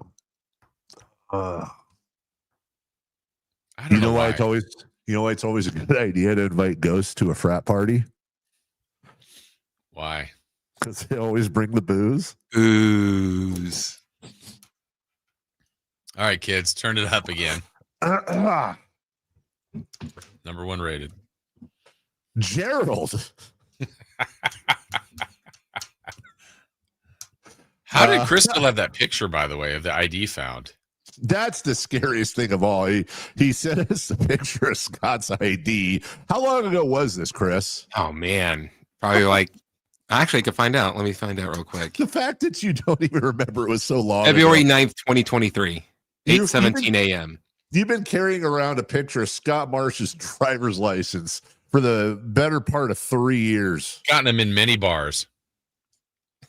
I don't have my ID with me, but will you take this picture of... Sure, come on in. Will you take this picture of this expired one? Come on in, Gerald. Expired. All right, where do we... Okay, why does anybody listen? Thursday. Hair blonde.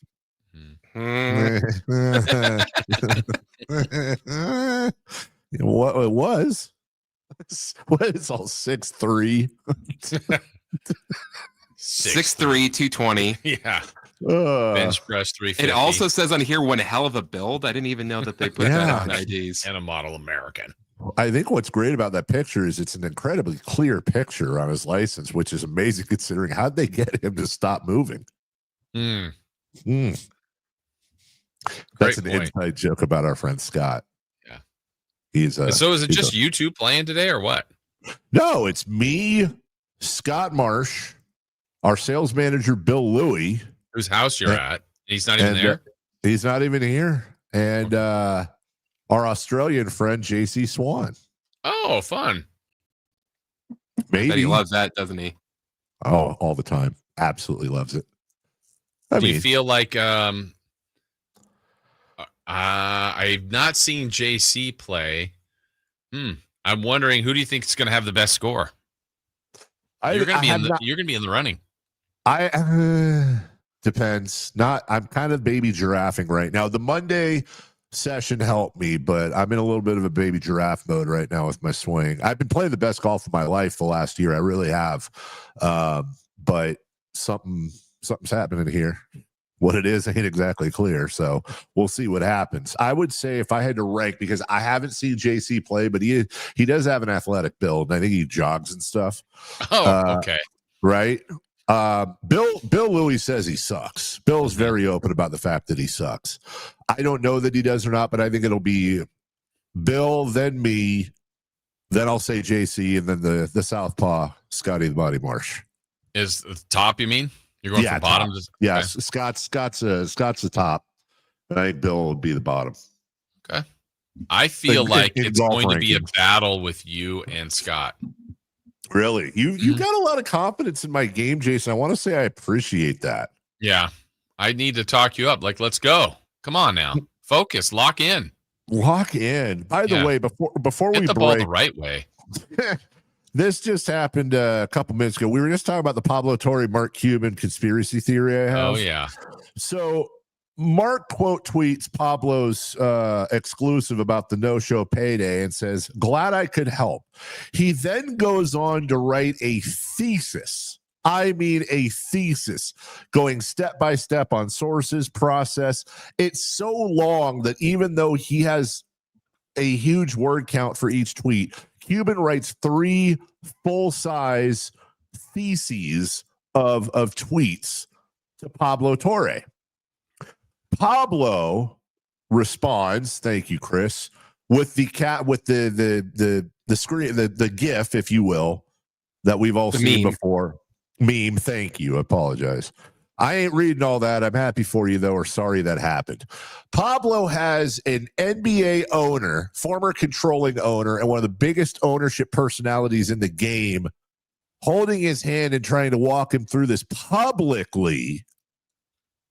And Pablo repeatedly is being incredibly dismissive and condescending of Mark Cuban. You don't do that with a source or an asset They're in cahoots. I'm telling you, it's too obvious, dude. Pablo and Mark Cuban are laughing about this right now. They're having so much fun with this. I don't buy it for a second. Pablo's being way, way too dismissive. I like your conspiracy here. Scotty Pop on the chat says, "Come on, Dave. What's the handicap? Don't leave us hanging." I haven't kept because I usually play scrambles. The last time I checked my handicap, it was 17. That's that's what it was. Nothing great. We'll take a break. When we come back, crosstalk. Chris, do we know what we've got in today? Either you? It's going to be Jose hosting, but he's in a leadership meeting, so he will not be in for the crosstalk. That's all right. We got a lot of celebrity birthdays, though. A lot of celebrity birthdays coming up. Final segment next. The Carmichael Dave Show with Jason Ross. She has yet to lose since she's gone there. I'm not saying anything. Broke into the top 25 this week. UCLA having a rough year. Maybe this year. Come on over to the. All right, Jason laughs. Hopefully he'll be back for 3 for. Oh my God! He's got the double hand wave. You can listen to the Carmichael Dave Show with Jason Ross Monday through Friday from 6 a.m. to 10 a.m. on 1140 a.m. YouTube or the Sacktown Sports app. Hey, it's Carmichael Dave. I got to tell you, I am so excited to get this decking project started with Trex Decking and Railings. From the first time I stepped foot in the showroom last week, I was so impressed. So many color options, heat-resistant composite deck. What does that mean? That means I don't have to do any maintenance on it whatsoever. They even have a deck designer, so you can go online and see what your dream deck will look like on your house. Just visit Trex, that's Trex.com to get it started. Tell them Carmichael Dave sent you. If you're not looking for a brand new car, at Elk Grove Honda, we've acquired some of the best pre-owned cars we can find. We've kept only the best of our trades, and our buyer has found some of the finest pre-owned Hondas available in Northern California. You can see for yourself at elkgrovehonda.com. Whether you purchase a brand new Honda or a like-new pre-owned Honda, your car buying experience will be the same. We have the right Honda at the right price. You'll find us in the Elk Grove Auto Mall, Highway 99 and Elk Grove Boulevard. I gotta get an Elk Grove Honda. With 25 award-winning years in Northern California, Ashton & Price is your local injury law firm. Pro attorney tip: if a firm presents as local but they're in LA, red flag. If your first consultation is not with a lawyer, big red flag. At Ashton & Price, your first consult is with a local attorney, and if serious injury prevents travel, a lawyer will come to you. Still not enough? George Washington's my uncle. At Ashton & Price, no red flags, just red, white, and blue. Remember, for the best advice, don't think twice. Call Ashton & Price. Mike Rowe here with another fun fact. If your concrete is cracked or uneven, you can actually lift it back up. Whether it's a sinking driveway, a patio, or a sidewalk, do yourself a favor. Call Groundworks. I spent some time working with these guys. They're the real deal. Their people are trained and certified to lift your concrete slabs. Groundworks, official foundation repair company of Cal Athletics. Schedule a free inspection. Licensed in all states where work is performed. See website for details. Carmichael Dave here for my friends at American Energy Heating and Air. Yes, I always tell you they are a family-owned operation, been in business since 81, A+ Better Business Bureau, but it is hot. We are in those Sacramento hot months. I want to focus on them being your second opinion partner. What does that mean? Maybe you've got somebody you're working with or you've worked with in the past in the HVAC world. Guess what? They want to give you a second opinion. How much does it cost? Nothing. You call them up and say, hey, can I get a second opinion on this deal? They come out and they either say, wow, that's a great deal, you should feel better about that. Or they say, we can beat that price. And usually they're going to beat it by a lot. Guess what? You just saved money and it didn't cost you anything to find out. It's a no-lose situation. Go with a trusted company. American Energy, 916-520-9990. That's 916-520-9990 or AmericanEnergyAir.com. Jingle Singers, take it away. Call 916-520-9990 now. Golf to Go is brought to you by the Hagen Oaks Golf Super Shop. Here's Frank LaRosa. There are plenty of reasons to love golf in Northern California. With giant redwoods lining the fairways, the best Alistair McKenzie course you've never played is Northwood Golf Club's 9-holer along the Russian River. The 7th hole at Pebble Beach is a beauty or a beast. Play a sand wedge or a 3-iron depending on the direction of the wind. Down the road a bit, Pacific Grove Golf Course sports a gazillion-dollar ocean view and a green fee about 1/10 of Pebble Beach. San Francisco's Presidio Golf Course survived the 1906 earthquake and was home course to President Teddy Roosevelt. You can tee it up on the ocean at the links of Bodega Harbor at dawn and tap in at sunset in the mountains at Old Greenwood in Truckee. Unlike Caddyshack's Carl Spackler, a good superintendent goes unnoticed working behind the scenes. Green thumbs up.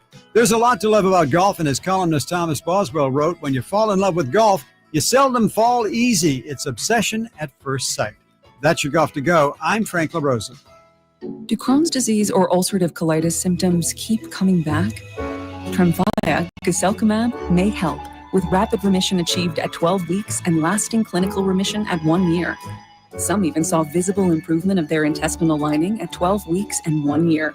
Tremfya is a prescription medicine used to treat adults with moderately to severely active Crohn's disease and adults with moderately to severely active ulcerative colitis. Serious allergic reactions and increased risk of infections and liver problems may occur. Before treatment, your doctor should check you for infections and tuberculosis. Tell your doctor if you have an infection, flu-like symptoms, or if you need a vaccine. Healing is possible with Tremfya. Approximately 3 out of 10 patients were in endoscopic remission at 1 year, based on areas visualized on colonoscopy, which may not represent the deeper bowel layer or entire GI tract. Individual results may vary. Ask your doctor about Tremfya today. Call 1-800-526-7736 to learn more or visit tremfyaradio.com. It's time for the news of the day. The latest headlines, the biggest stories, hard-hitting analysis. Yeah, this is none of those things. And now, here's Carmichael Dave and Jason Ross. Oh, yes, it is Carmichael Dave and Jason Ross. Jose Gonzalez taking over middays again today for the ailing and hopefully soon to be better Christopher Watkins. So we hope he's back next week. Jason's already cleaning up, which means, as Chris just texted me, Chris said I can't say that word and I can't say that word either. But he said we should go quickly because we have an out, and I don't want to get in the way of celebrity birthdays. Brought to you by Crumble Cookies. Hey, Lindsay, need to do over the weekend? How about dive in face first to a big box of Crumble Cookies? Yum, yum, yum. Back to you, Jason. Back to you. Oh, no, back to me. All right. On this date, which is what, September the 18th? Yeah. In what year did the cinematic classic, I mean, you get these two guys together, it's just gold. Jackie Chan, Chris Tucker, Rush Hour, the movie Rush Hour. The original? The original, not 2 or 3, the first one. Chris will get this, but I'm just going to guess 1997. That's what I was thinking. Ooh. Oh. Maybe Dave has it. Maybe he doesn't. I'm going to say 1997. 2 1997s. We do not have a correct answer. 1998. It is 1998. Rush Hour. You guys were in a rush on that one. Hey, Jason, by the way, I don't know if you knew this or not. Remember the show Webster? Of course. Do I remember that? I know. Okay. So it had Alex Karras. Yeah, Alex Karras, and then what's her face was the mom, and then you had Emmanuel Lewis, right? Uh-huh. Did you know that Alex Karras and the mom were married in real life before Webster? I didn't know that. Oh, I knew that. You just found this out. What were you on? I was seeing how Emmanuel Lewis was doing. How is he doing? He's doing good, by the way. I also found out that they were worried it would be too close to Gary Coleman in Different Strokes, the adoption and the whole thing, and they're both, little. But Gary Coleman had a kidney issue, whereas Emmanuel Lewis perfectly healthy. He's just super tiny. Okay. So I was going down a glad Webster you're rabbit hole. curious and you filled us in. Back to you. Okay. Happy birthday today to Jada Pinkett Smith. Or should I not have her words come out of my mouth? You big keep her name out your mouth. She is 49. No. She is 57. Ooh, I got to do some math here. Chris is slightly closer, 54. Ooh. Happy birthday to Jason Ross. Jason Voorhees. Alexander. Keep waiting. Okay. Kelsey. Robards. Jason Ornelas. Kelsey. Jason Ritter. And the Argonauts. Saturday Night Live. Sudeikis. Yeah, thank you. Happy birthday to Jason Sudeikis. 45. He is 49. Chris is closer. He is 50 today. It's a big one Wow. for Jay Sud. Happy birthday, Serge. Ibaka. Correct. Happy birthday, Romo. Serge Ibaka. Serge Ibaka. It'd be better if his first name was Sergi and his last name was just Baca. Serge Ibaka. Baca. Serge Ibaka is 40. Serge Ibaka is 38. Chris is closer, 36. Wow. For Serge Ibaka. Happy birthday, Tony. Tony. The Tiger. Tony. Lopez. Colette. Awards. Tone Gary, Glenn Ross. Tony, a great left-handed player. Kukoc. Oh, dang it. Tony Kukoc is 57. 55. We have a correct answer. It goes to Carmichael Dave. Happy birthday, Tisha Penichero. 51. No, 50. We have a correct answer. It goes to Chris Rod, right on there, 51. Happy birthday to former King Travis Outlaw. 42. 44. Dave is closer, 41. And we will close out with happy birthday, Rick Pitino. 12 seconds. Oh, I'm sorry. 73. 75. We have a correct answer. It goes to Carmichael Dave. Perfect way to end everything with me winning. All right. For Chris Verlod, for Jason Ross, I am Carmichael Dave. We'll see you tomorrow for Friday Fun and Games. Greg Papa, and so much more. Thank you all for listening. Jose is next. Love you. Love your show. Bye-bye now. The Drive Guys.